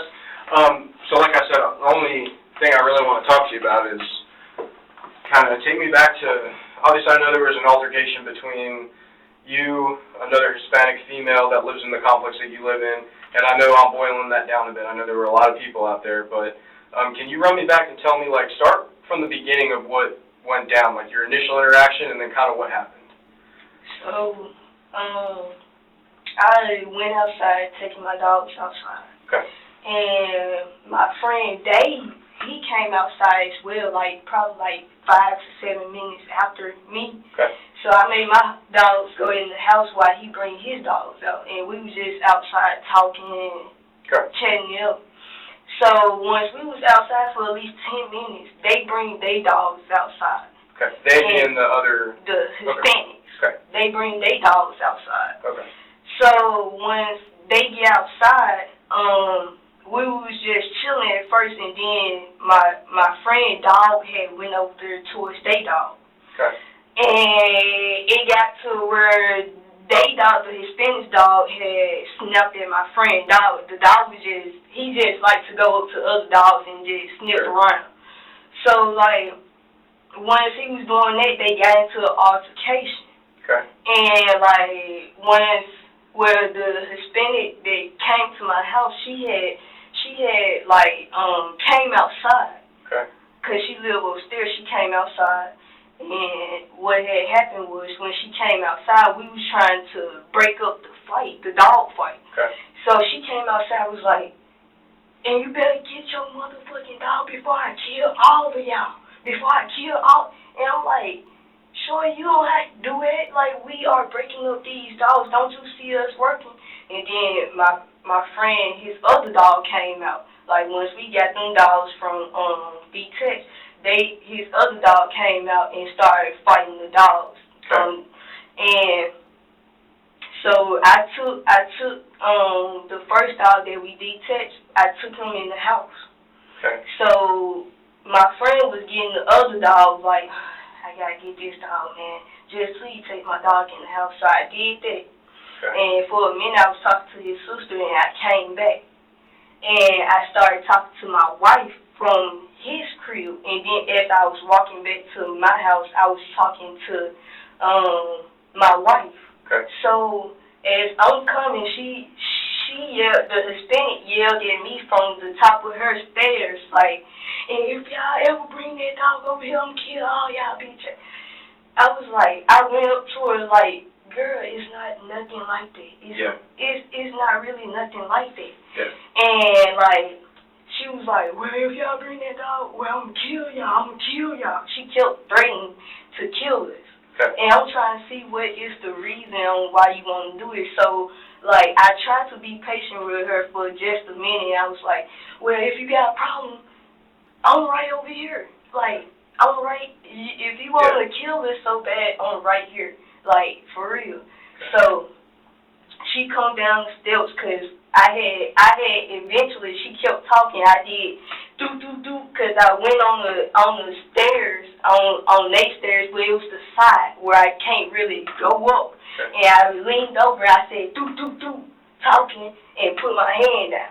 Okay. So she rushed down the stairs, and then she was like, well, if you want to do something, do something. My wife came and grabbed me and pulled me in the house. Okay. So she followed us all the way to the house.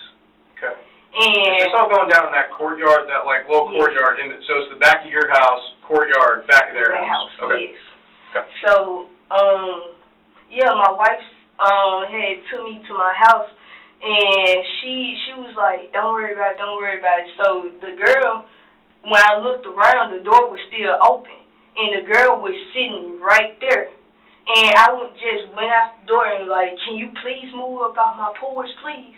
And then next thing you know, she started swinging at me. So I I'm backing up in the house and she's coming in with me, just swinging. So I was like, okay. Like, I'm swinging back, fighting back, and then I was like, you know what? I have epilepsy, and at the time, when I thought about I had epilepsy, her dad jumped in the fight. He came in our house and jumped in the fight. So it was 2-on-1, and my wife was trying to break it up. So I was like, since I have epilepsy and I probably have a chance of dying, let me grab this knife, because it was a table, like, right here beside us while we was fighting. So I was trying to protect myself from either dying because he bust my mouth and he hit me up in this area, in my temple part. And then what causes me to have seizures is somebody hit me in my temple or, like, do too much. So, like, I grabbed the knife and I yanked her. And I did 2 stabs and that's it. I dropped the knife. And they were still fighting, like, and I'm trying to fight them off, and she falls down to the ground. And I don't know where I stepped at. Like, I honestly don't know. I just seen her fall to the ground, and I stopped fighting, and her dad is still fighting. While I stopped, she stopped, and the fight is over now. And, like, when I was telling them to go ahead out the house, like, I'm finna call, me and my wife kept telling them, go ahead out the house, we finna call the police. So they weren't even finna call the police for it. They was just gonna let her die out on the back porch and wait on y'all when she died out. So that's how we ended up getting you guys to our house, because we called. They weren't finna call. Okay, I got you. Okay, so I just want to make sure I got, because there's a lot that happened. So there's basically, at first there's verbal, and then she comes down the steps, and then y'all going back and forth a little bit. Then it gets physical, so y'all are fighting outside, and that's just normal. No, we didn't fight. We fought in my house. She fought me in the house. So there was no fighting outside at all? No fighting outside. She, like, it was on my porch.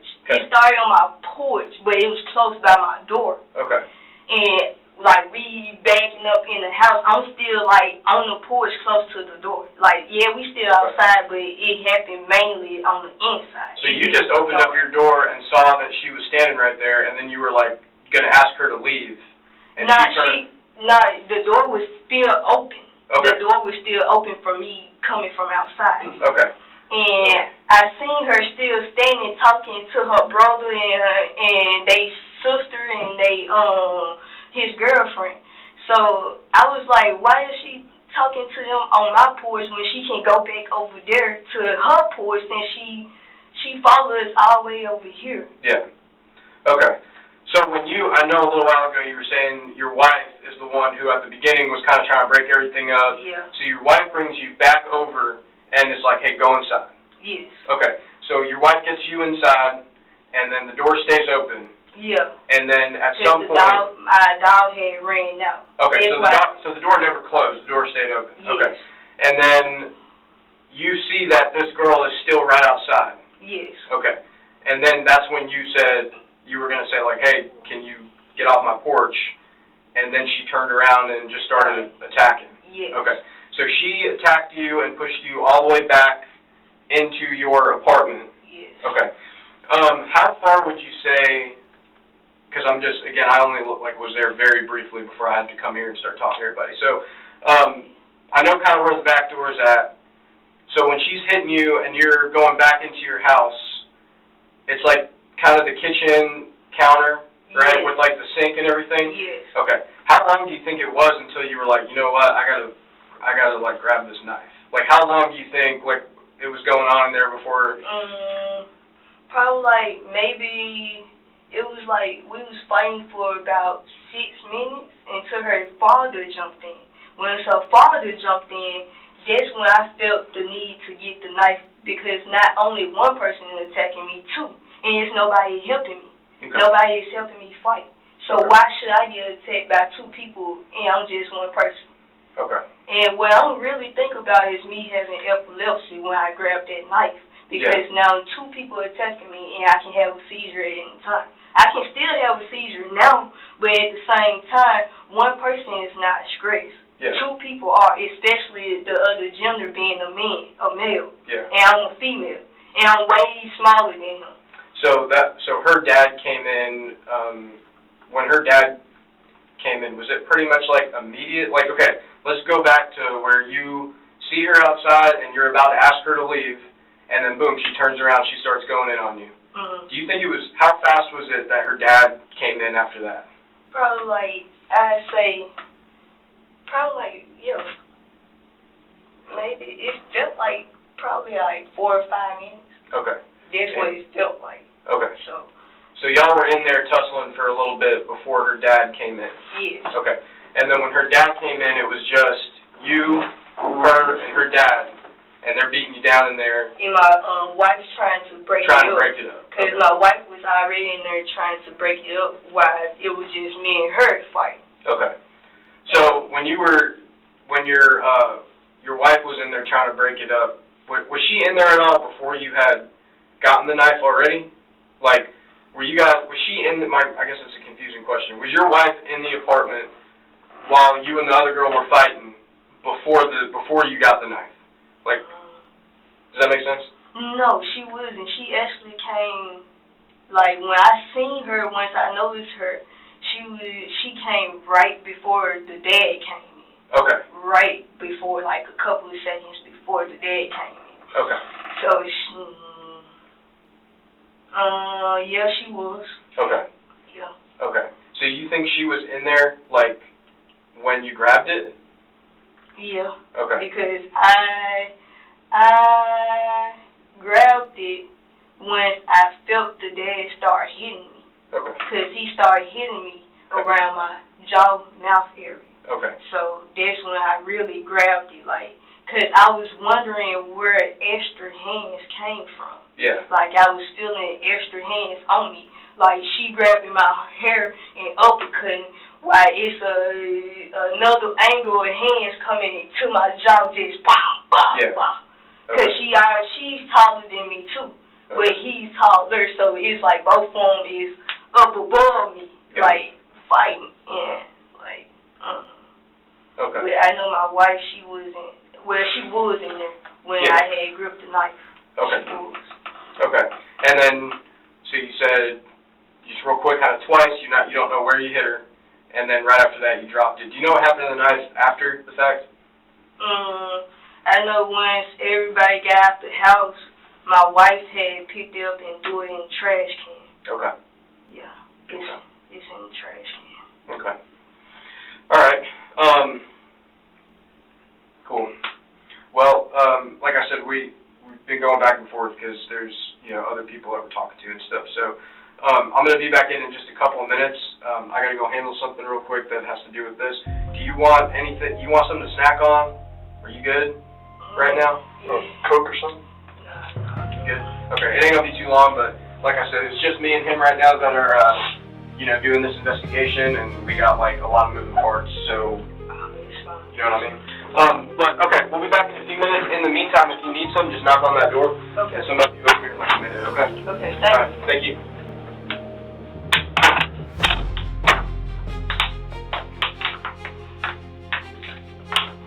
In her interview, Khadidra Brooks admitted that she was the person who stabbed Kelin Pereira, but insisted she acted to protect herself. According to Khadidra, the disagreement began after the dogs started fighting.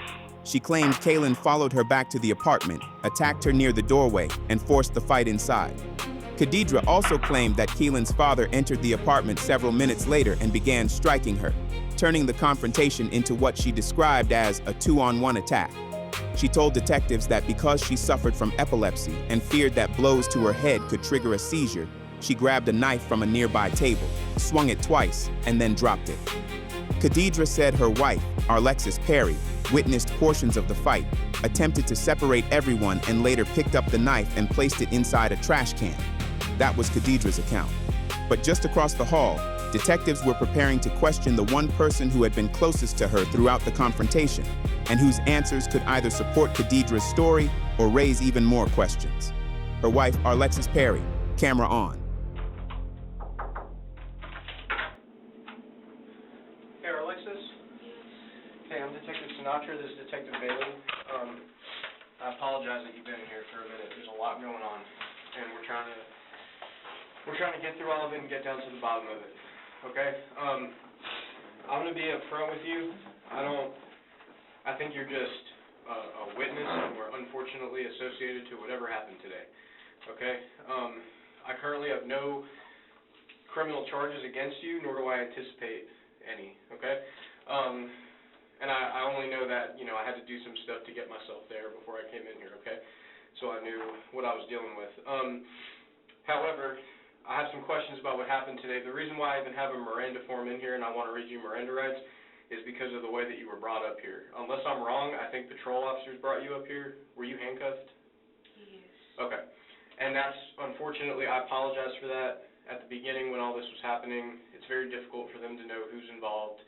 We've had situations before where they think people are scot-free innocent, and then next thing you know, they got a gun or they got a knife and they're the killer, you know what I mean? So they treat everybody a certain kind of way when there's something serious like this that happens, and then unfortunately it's for us to figure out, and it usually takes us a couple of hours, okay? Have you ever been read this before, Miranda rights?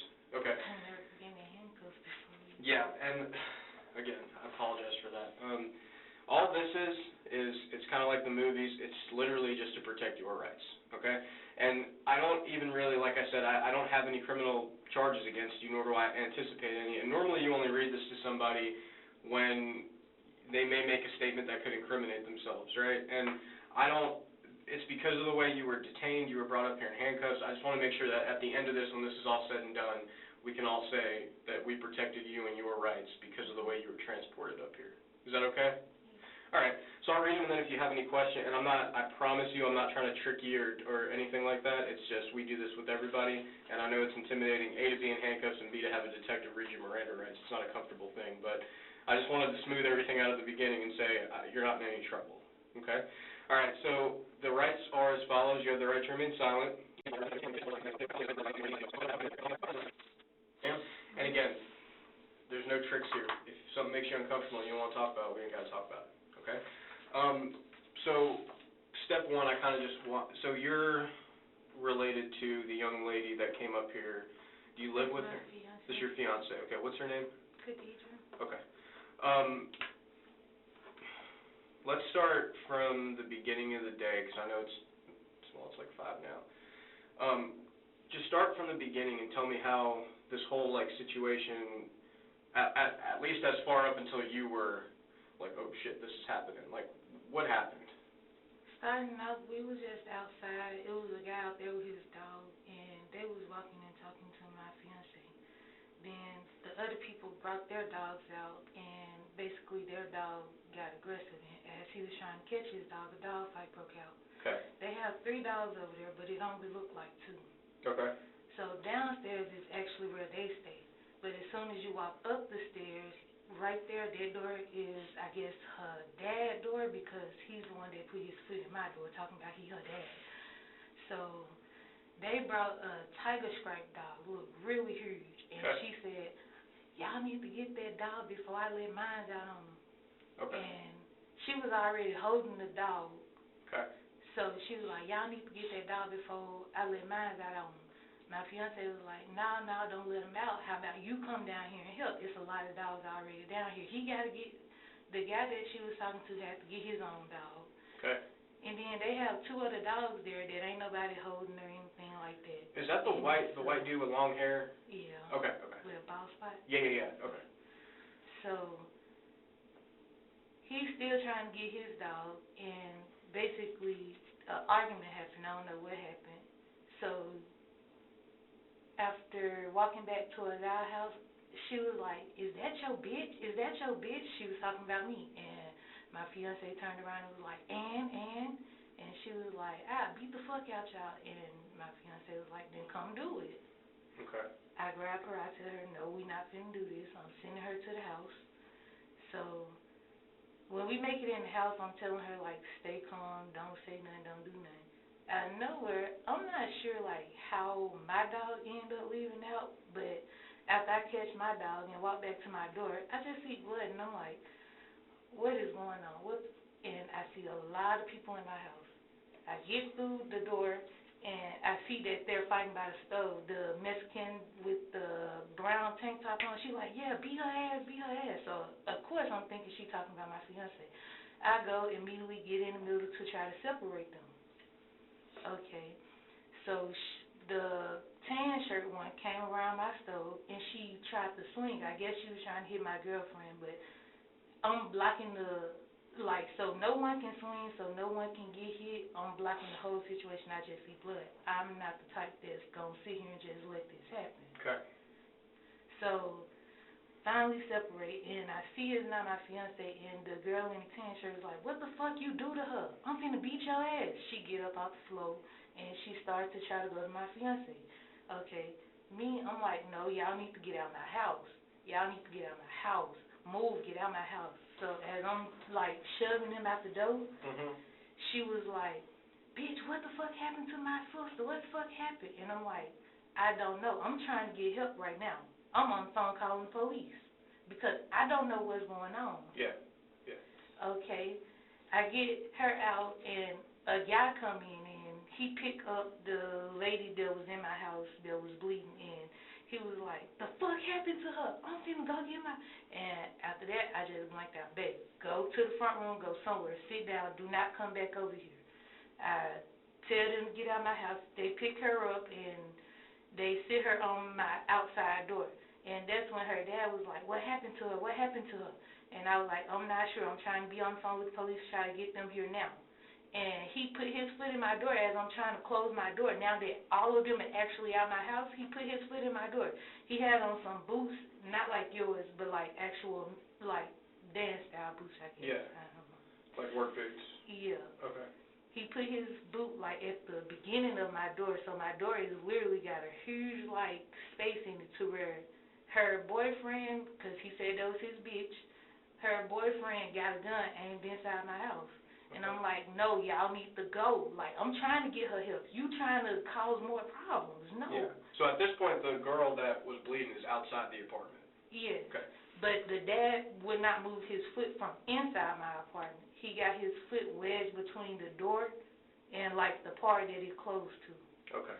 And he would not let, like, me close the door. He kept saying, hey, my foot is here, my foot is here. I don't care about your foot. I'm trying to close my door because all these people you got with you trying to run in my house for one person. Yeah. Like, no, you need to get out my door. Okay. And he was constantly talking to the lady, was like, you need to close your door, they got a gun. I see the gun. It's pointed at me already. I'm trying to close my door. Yeah. So she was like, y'all need to stop worrying about them and worry about the girl. Y'all constantly saying that she bleeding, she hurt. Y'all need to worry about her. Put pressure on the room. And I'm like, yeah, how about y'all put pressure on the room? Let me close my door. Yeah. Because the dad, as I'm still, like, standing there, I'm not going to let you open my door wider. But at the same time, you're pushing against my door. And I'm standing there. Yeah. No, that's not going to work. And the person that they're concerned about is already outside anyway. Yes. He just wouldn't move his foot out my door. Okay. The more I'm talking about it, and he kept looking back at the dude that was holding the gun. I guess he was, like, in his mind, like, yeah, you're going to shoot him. I'm going to push the door open. You're going to shoot him. No, I'm not buzzing from behind my door. Okay. She out the way. If y'all shoot through the door, like, you might hit me, you might not. But at the same time, y'all not getting in my house. Yeah. So just to make sure I understand, like, where this all happened, I know the front, like where all the cars park, y'all are talking about The back part. Actually at. Okay, so this is like that kind of courtyard-ish area in the back there. Okay. So I want to take you back to right before this happens, when they're yelling back and forth first. The girl who was bleeding, she had the white shirt on, right? Maybe. I'm trying to get everything straight in my head too. But the girl who was bleeding, the girl who got her. And then you said there was another girl with a brown shirt? She had like a brown tank, well, it's like a tannish brown, like almost like a nude color. Okay. And it's like got little thin spaghetti straps. And she was with? The other girl. The other girl, okay. She was rooting her on, like, yeah, beat her ass, beat her ass. Like, I'm trying to get y'all out of my house. I don't care what you got going on, get out. So, at the beginning, before everything kind of goes crazy, you said you were trying to you got your fiance back into the house. Like, you were like, hey, it's not worth it, whatever you said to her, just go inside. all the way into the house. Okay. So you got her in the house. What happened? Was the door open? Was it closed? You remember? It was closed after we made it inside, but I'm not sure how it got open. All I know, I realized my dog was outside, and I went to get the dog. Okay. The one with the spaghetti strap kept telling me, you need to get your dog, you need to get your dog, but I still cried people at my door. I'm not sure, like, do I go get the dog? Like, I'm calling him towards me. So now he's coming, but then she started yelling. Okay. So, and she's standing, like, in the courtyard then, She's right? directly in the middle. In the middle, and your dog is over by her.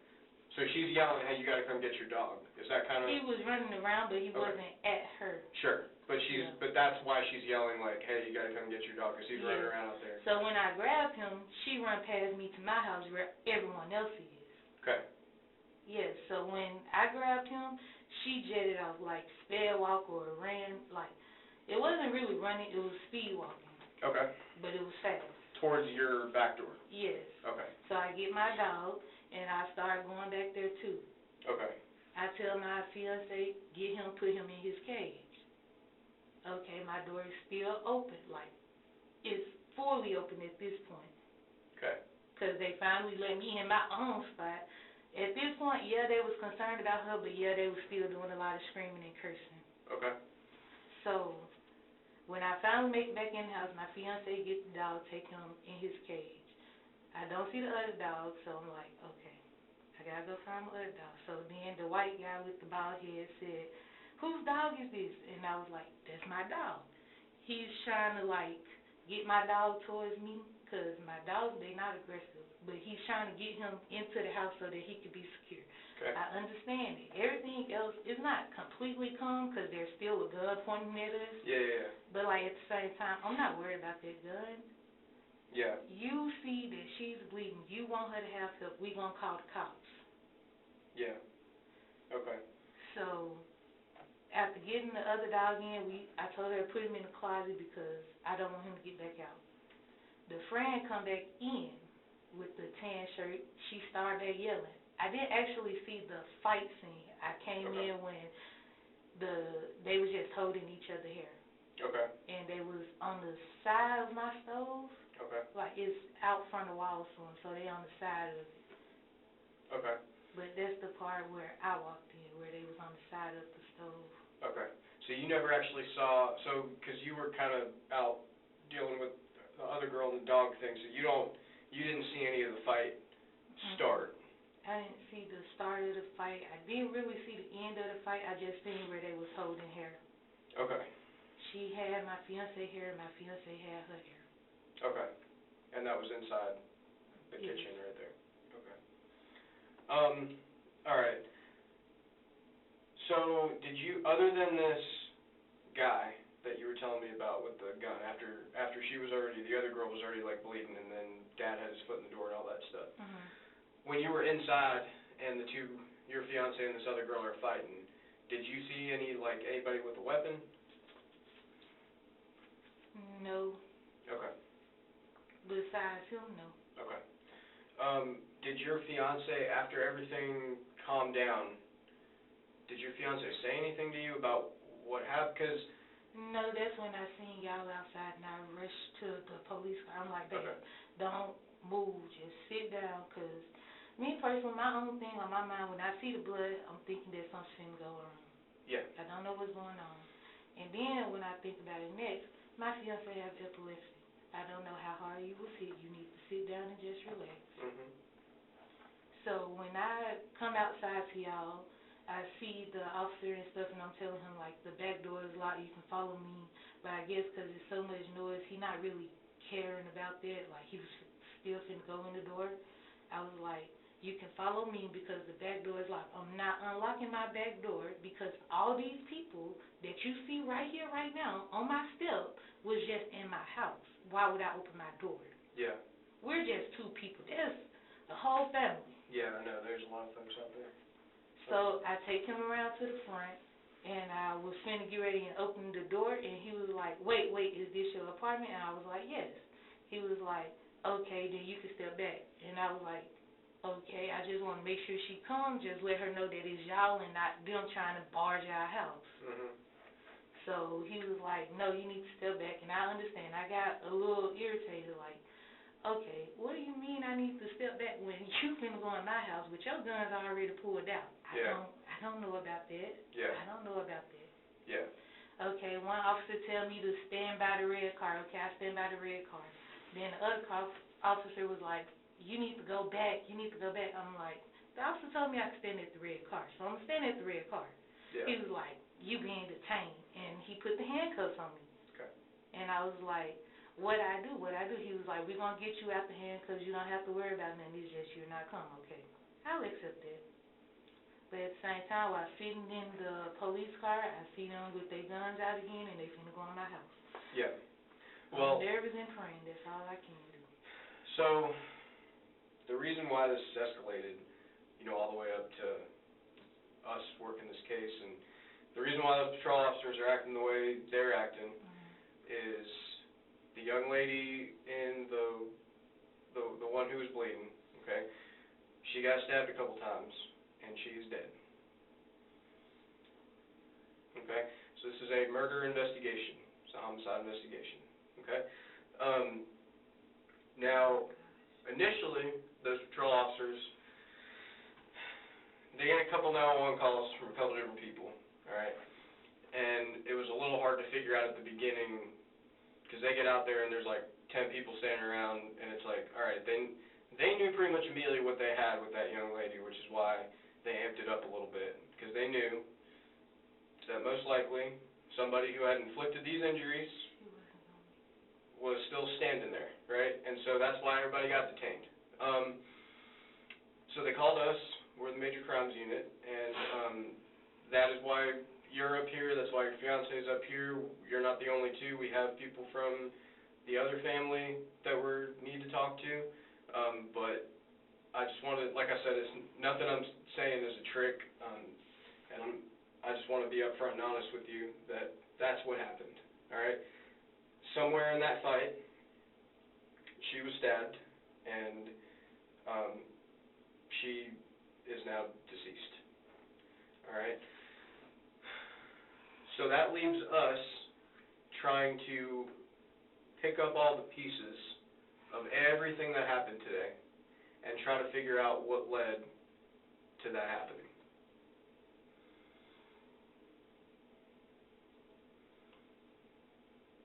My fiance in jail. I haven't talked to her yet. She's in the interview room. We don't, before we make any decisions on anything, we process the entire crime scene. We talk to everybody who's involved. We talk to independent witnesses. We try to find video. And I'll be honest with you, I still don't know if there's video. I got technology detectives crimes that are working on that right now, because everything's taken into account. When we make decisions up here, we're not taking somebody to jail for a suspended license if we do, right? These are hard decisions and difficult investigations. So I'll be honest with you, I do not know what the outcome is going to be after talking to your fiance, because there's like 5 other people that I got to talk to. And what Detective Bailey and I have to do is take everybody's statement and put all the statements together and figure out what's consistent, what's inconsistent, and what the truth is. Because it doesn't matter to me if anybody goes to jail. I'm after the truth. So if the truth is what it is and evidence is what it is, and facts are what they are. So if I can get all that and compile all that, Detective Bailey and I will make the best determination we can make if there was any law that was broken and if anybody is criminally liable for her death. We're at the beginning of this right now, okay? You are the very first person that I spoke to. All right? And in a second, Detective Bailey and I are going to go take a break, and we have a couple other things we have to do. You're not going to be here all day. But, again, I just wanted to be upfront with you and let you know I do not suspect that you had anything to do with the fight. I don't think that you stabbed anybody. You were not going to jail for anything. Unfortunately, you were a witness to obviously something that you didn't know how serious it was. All right? And I just wanted to give you some context to why this is evolving the way it's evolving. So I will probably be talking to your fiance within the next couple of minutes, and I'm gonna kind of just ask her the exact same stuff I asked you.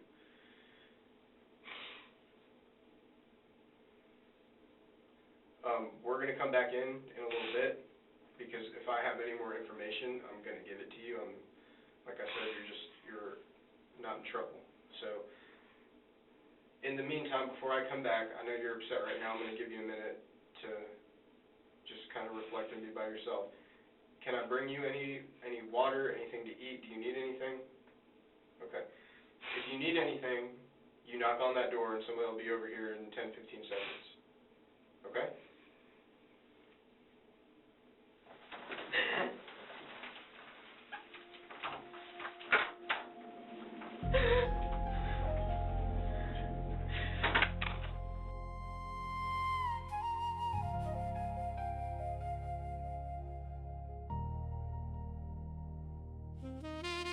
Arlexus Perry's interview confirmed several important parts of the timeline, but left the most critical moments unanswered. She told detectives that after the argument escalated, she grabbed Khadidra and pulled her completely inside their apartment. According to Arlexus, the door was closed, but somehow reopened after one of their dogs escaped. Arlexus then went outside to retrieve the dog, leaving Khadidra behind. By the time she returned, the fight was already underway inside the kitchen. She saw Khadidra and Kelin holding each other's hair near the stove and immediately attempted to separate them. But Arlexus did not witness how the physical fight began. She did not see the knife, did not see the stabbing, and could not confirm Khadidra's claim that Kelin's father had joined the fight before the knife was used. She only knew that when she entered the apartment, multiple people were inside, and moments later, she saw blood. Arlexus said she began forcing everyone outside and calling the police. But even after Kelin had been carried onto the patio, the confrontation was not completely over. According to Arlexus, Kelin's father kept his boot wedged inside the doorway while another man stood nearby holding a firearm. That man was Alexander Delgado.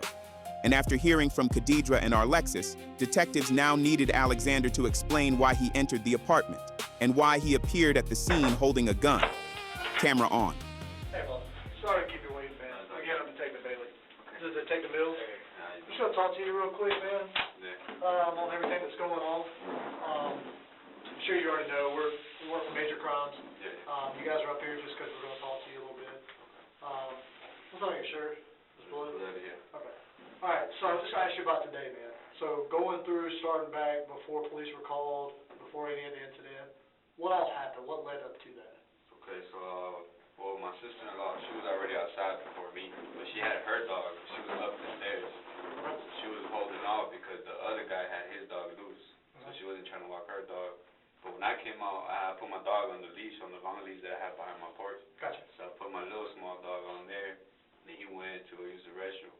But my little dog seen his dog, but he was just looking, they was looking at each other. That's when the big dog ran towards my small dog. I get sizing him up, and out of nowhere he just attacked him, bit his ear. So I tried to break that up. The other guy came, tried to help me break it up too. Okay. And then that's when I seen, then I let my other dog go because he was like biting my small dog too bad. So I let my other dog go, try to like get him off of him. And that's when he let his other dog go. So that's when my small dog got into it with his small dog, and then the other big one got into it with his big dog.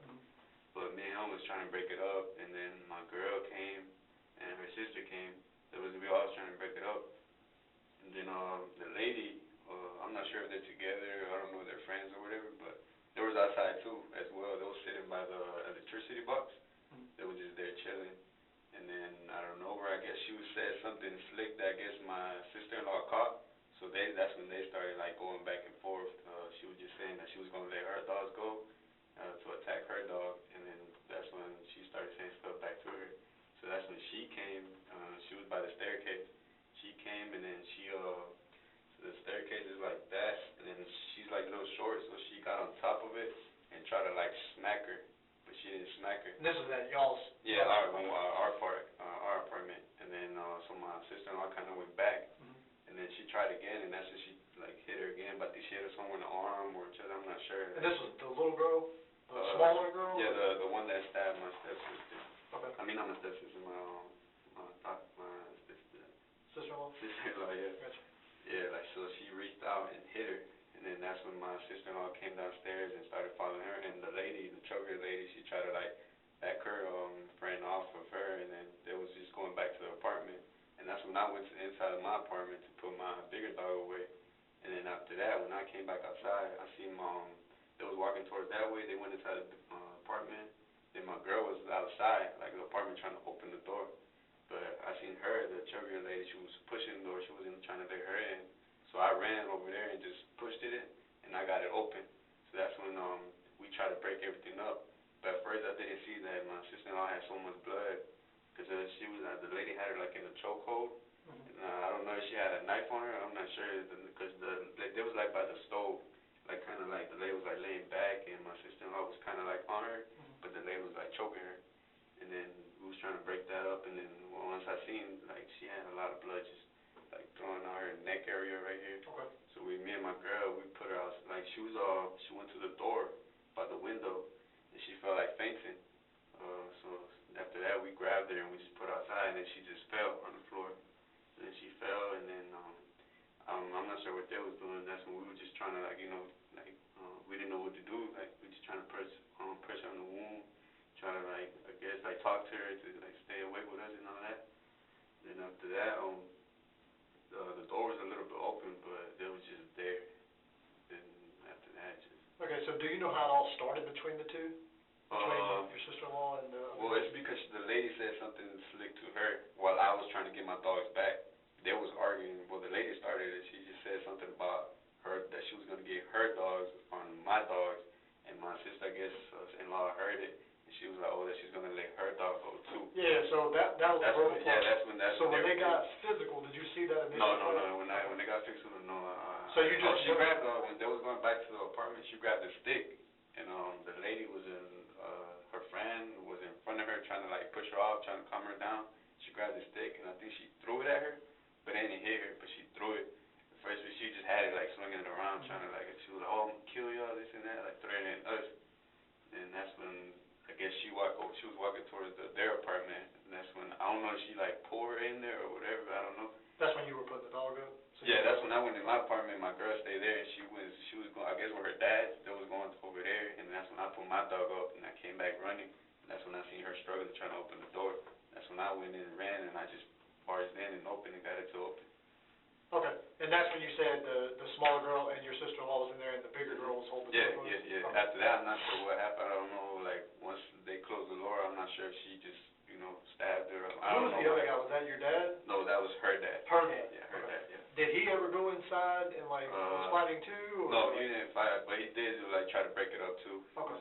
So he was in there trying to break it up? Yeah, he was in there trying to break it up with us. Okay, and you don't know, you said you didn't see the knife? No, I didn't see when that happened. I just seen when she was bleeding like from her like neck area, and then that's when. Okay, and then after that part, where did the gun come into play? How did they know? That's when I knew like she had I thought she had a weapon on her, because she was saying that she was gonna kill us, this and that. So that's when I drew my weapon and I just Where were you at that point? I was like outside already. I was outside with her stepsister and not sister, her sister and my girl. I was outside already when you guys came in. Okay. And then you had already put the gun back up? Yeah, did you ever point it at anyone? No, I just had it on my hand and that's it. Okay. And then I just reholstered it and then tried to help her out. We just tried to call police, ambulance and all that, try to get help. Okay, and then that's the lady came in, my mother came, and everybody came and tried to help us out. Okay. So the entire flight was just those two? Yeah, it was just them. Okay. Because the lady didn't say anything to me. She didn't say anything. It was just me and the guy. Me and the guy were just trying to break our dogs up, and that's it. But me and the guy, we were just like, hey, Mom, he was like, I'm sorry, this and that. It wasn't supposed to happen. And I understood, and I was like, it's all good, but, get your dog. So he was trying to get his dog, trying to separate his dog. I was trying to separate my dog. That's when my girl came trying to help me, like, separate our dogs. Okay. So it started with dogs, and then it started with dogs, and then ended up with people. All right. Do you have any questions? Yeah. So you said that the other girl had your sister-in-law in a headlock. Yeah, like we was in the. Where were they at inside? They was by the stove area. Okay. Like she had her like this, but like my sister-in-law, her face was like mudged in like to her like something like, cause she had so much blood on her face. Yeah. Like she had her like this, and she was like. Were they like sitting or standing? No, they was standing, cause the lady, well my sister-in-law, she was like facing on this side, and the lady was by the stove, but she had her like that. So the lady Were they was like both kinda- facing the same direction? Yeah, yeah. And then the lady was behind her like this? Yeah. And your sister-in-law was already bleeding? Yeah, she was already bleeding. That's when we came. We was like, what the fuck? Like, what happened? Like, cause we thought like she probably hit her and she was just bleeding, but no. Like once me and her seen that she was bleeding like out her neck area, had like a little cut right here on her head. Yeah, that's what was like. That was as soon as y'all went in. Yeah, as soon as we went in. Who all was inside when you went in? It was the two ladies, my sister-in-law and her dad. Okay. It was all in there. And then after that, me and my girl was outside trying to push the door. And I seen her struggling. I ran over there when I came back from my apartment, and I just barged in and got it open. Okay. And then that's when we came in, and that's when everything. I guess that's what already had happened. Gotcha. It was already out. Yeah. Okay. Anything else? And you never saw any kind of weapons or anything? No, but I knew she had like a weapon on her. Yeah, I could tell that she was been stabbed. So I knew the lady probably had a weapon on her. So just I had my daughter. My daughter was outside with me. My family was outside. So makes sense. I didn't want anything to happen to them because she was the main aggressor. My sister-in-law, like she wasn't the main aggressor. She was just like, you know. Okay. But she was the one being main aggressive to her because she came, like she was sitting down and like when they started talking, that's when she got up, came to our apartment area and started like swinging on her, trying to hit her, and that's when my sister-in-law got mad and tried to like fight with her. Gotcha. But she wasn't trying to fight outside of her, like outside, because there's in the back is like a little area right there. She wasn't trying to fight this. I guess I don't know if she was just leading her into her apartment. I don't know. So they ended up being to their apartment, and I don't know if she just like grabbed her, put her in there, or I don't know. Okay. But she had her like in the chokehold. So. I gotcha. And then that's when that happened. Yeah. All right. So I think that's all the questions we have for you.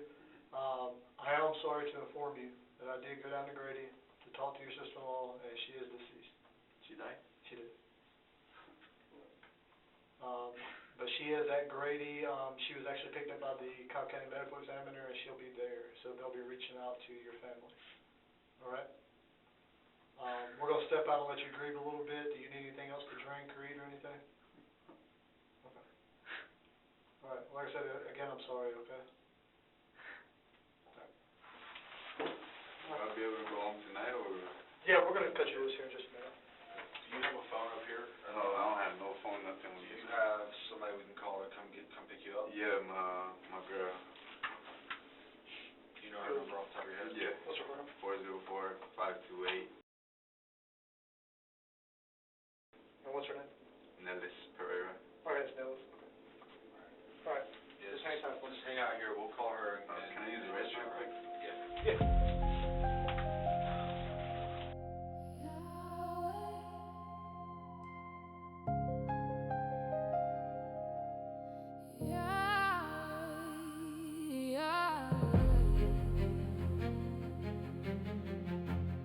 Alexander Delgado told detectives that the entire incident began when one of the loose dogs attacked his smaller dog. As everyone attempted to separate the animals, the argument between Khadidra and Kelin began. Alexander said he went inside his apartment to secure one of his dogs, missing the moment when the confrontation became physical. When he returned, he saw his girlfriend struggling to open Khadidra and Arlexus's apartment door. Alexander helped force the door open, and when they entered, Kelin was already bleeding heavily from her neck. Alexander did not witness the stabbing and never saw the knife, but his account directly challenged one of the most important parts of Khadidra's story. Khadidra claimed Kelin's father entered the apartment and began attacking her, forcing her to defend herself against two people. Alexander said Kelin's father did enter the apartment, but only to help separate the women. According to him, the fight involved Khadidra and Kelin, and no one else. Alexander also admitted pulling his firearm after the stabbing. He told detectives he believed Khadidra might still be armed and threatening the people outside, but he said he never fired the weapon, eventually holstered it and turned his attention toward helping Kelin. After completing his interview, Alexander was informed that Kelin had died. He was released, while his firearm was taken into evidence. Meanwhile, back across the hall, Khadidra remained alone inside her interrogation room, unaware of what the other witnesses had just told detectives. And even though she was now at the center of a homicide investigation, Khadidra apparently decided this was as good a time as any to work on her rap lyrics. She continued talking to herself, and then began freestyling while she waited. But when detectives finally returned to the room, they were not coming back to talk. Camera on. Damn. I ain't go to church today. Today is Sunday. I ain't go to church today. But Lord be for me, all of me. And yeah, the box took a nigga though. And if I had another one, I would stick a dad though. I ain't home purchasing me a cigarette. Can I please get me a cigarette? Cigarette?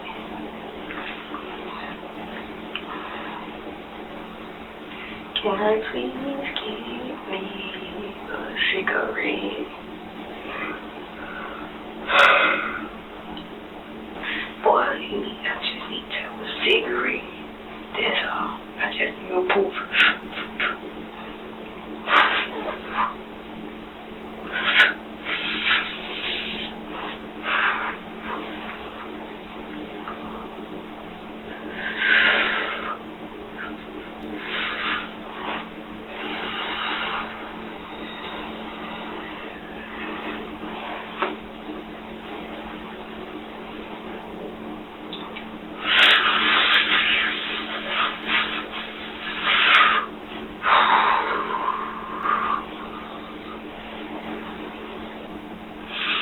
Damn, her daddy pushed me in my lip swole.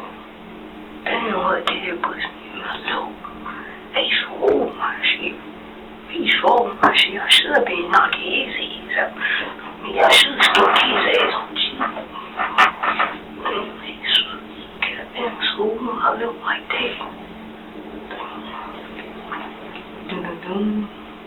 Someone please call 911. They got me up here at the headquarters, like, yeah. I'm a self-made, independent motherfucker. I'm a self-made, independent motherfucker. I'm a self-made, independent motherfucker. But wait until I get done. I'm pressing charges on all of you, on all of them hoes. I'm pressing charges. I'm pressing charges on all of them hoes. I'm my whole family. This motherfucker. I'm pressing charges on the whole family. I'm finna press charges on the whole family. I need to know if I'm going to jail, if I'm going home. I need to know. This is what I should have. Am I going to jail? Am I going back home? Like, where am I going? Where y'all go place me so I can know if I should ask for a cigarette? That's what I need to know. Where y'all go sit me at so I can ask for this sweet old cigarette before y'all take me up? Bro, they need to take me up. Where else they want me to go? All I want is a little taste of tobacco.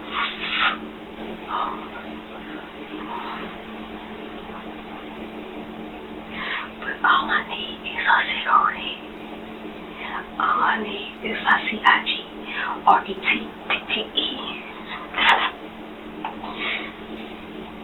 I need is man, them cuts put me up. Them cuts put me up. All I need is a CIG-RETTE. Y'all got big things on me, rolling through these fucking streets. Oh yeah, they need to let me know if she died or not. They need to let me know if I can smoke a cigarette, and they need to let me know where they go place me. That's the only 3 things I need to know. Only 3 things else I need to know. Why the fuck y'all ain't get the camera? Y'all had camera footage in the neighborhood, and y'all ain't get the camera? Y'all taking all this time just to fucking ask people questions when y'all didn't see no cameras in our neighborhood to see what was going on? They fucked up out you. Real fucked up.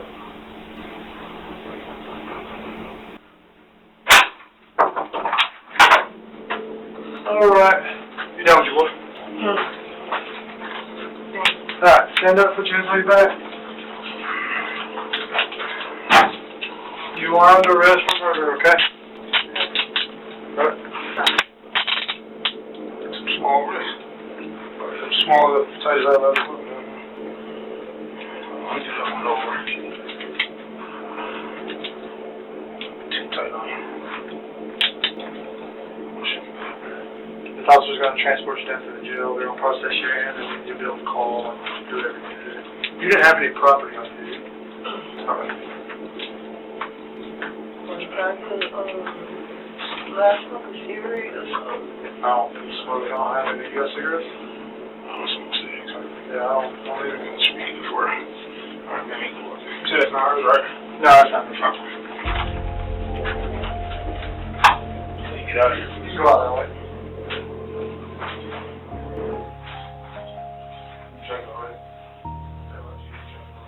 When detectives returned to Khadidra's room, there were no more questions. They instructed her to stand, placed her in handcuffs, and informed her that she was under arrest for murder.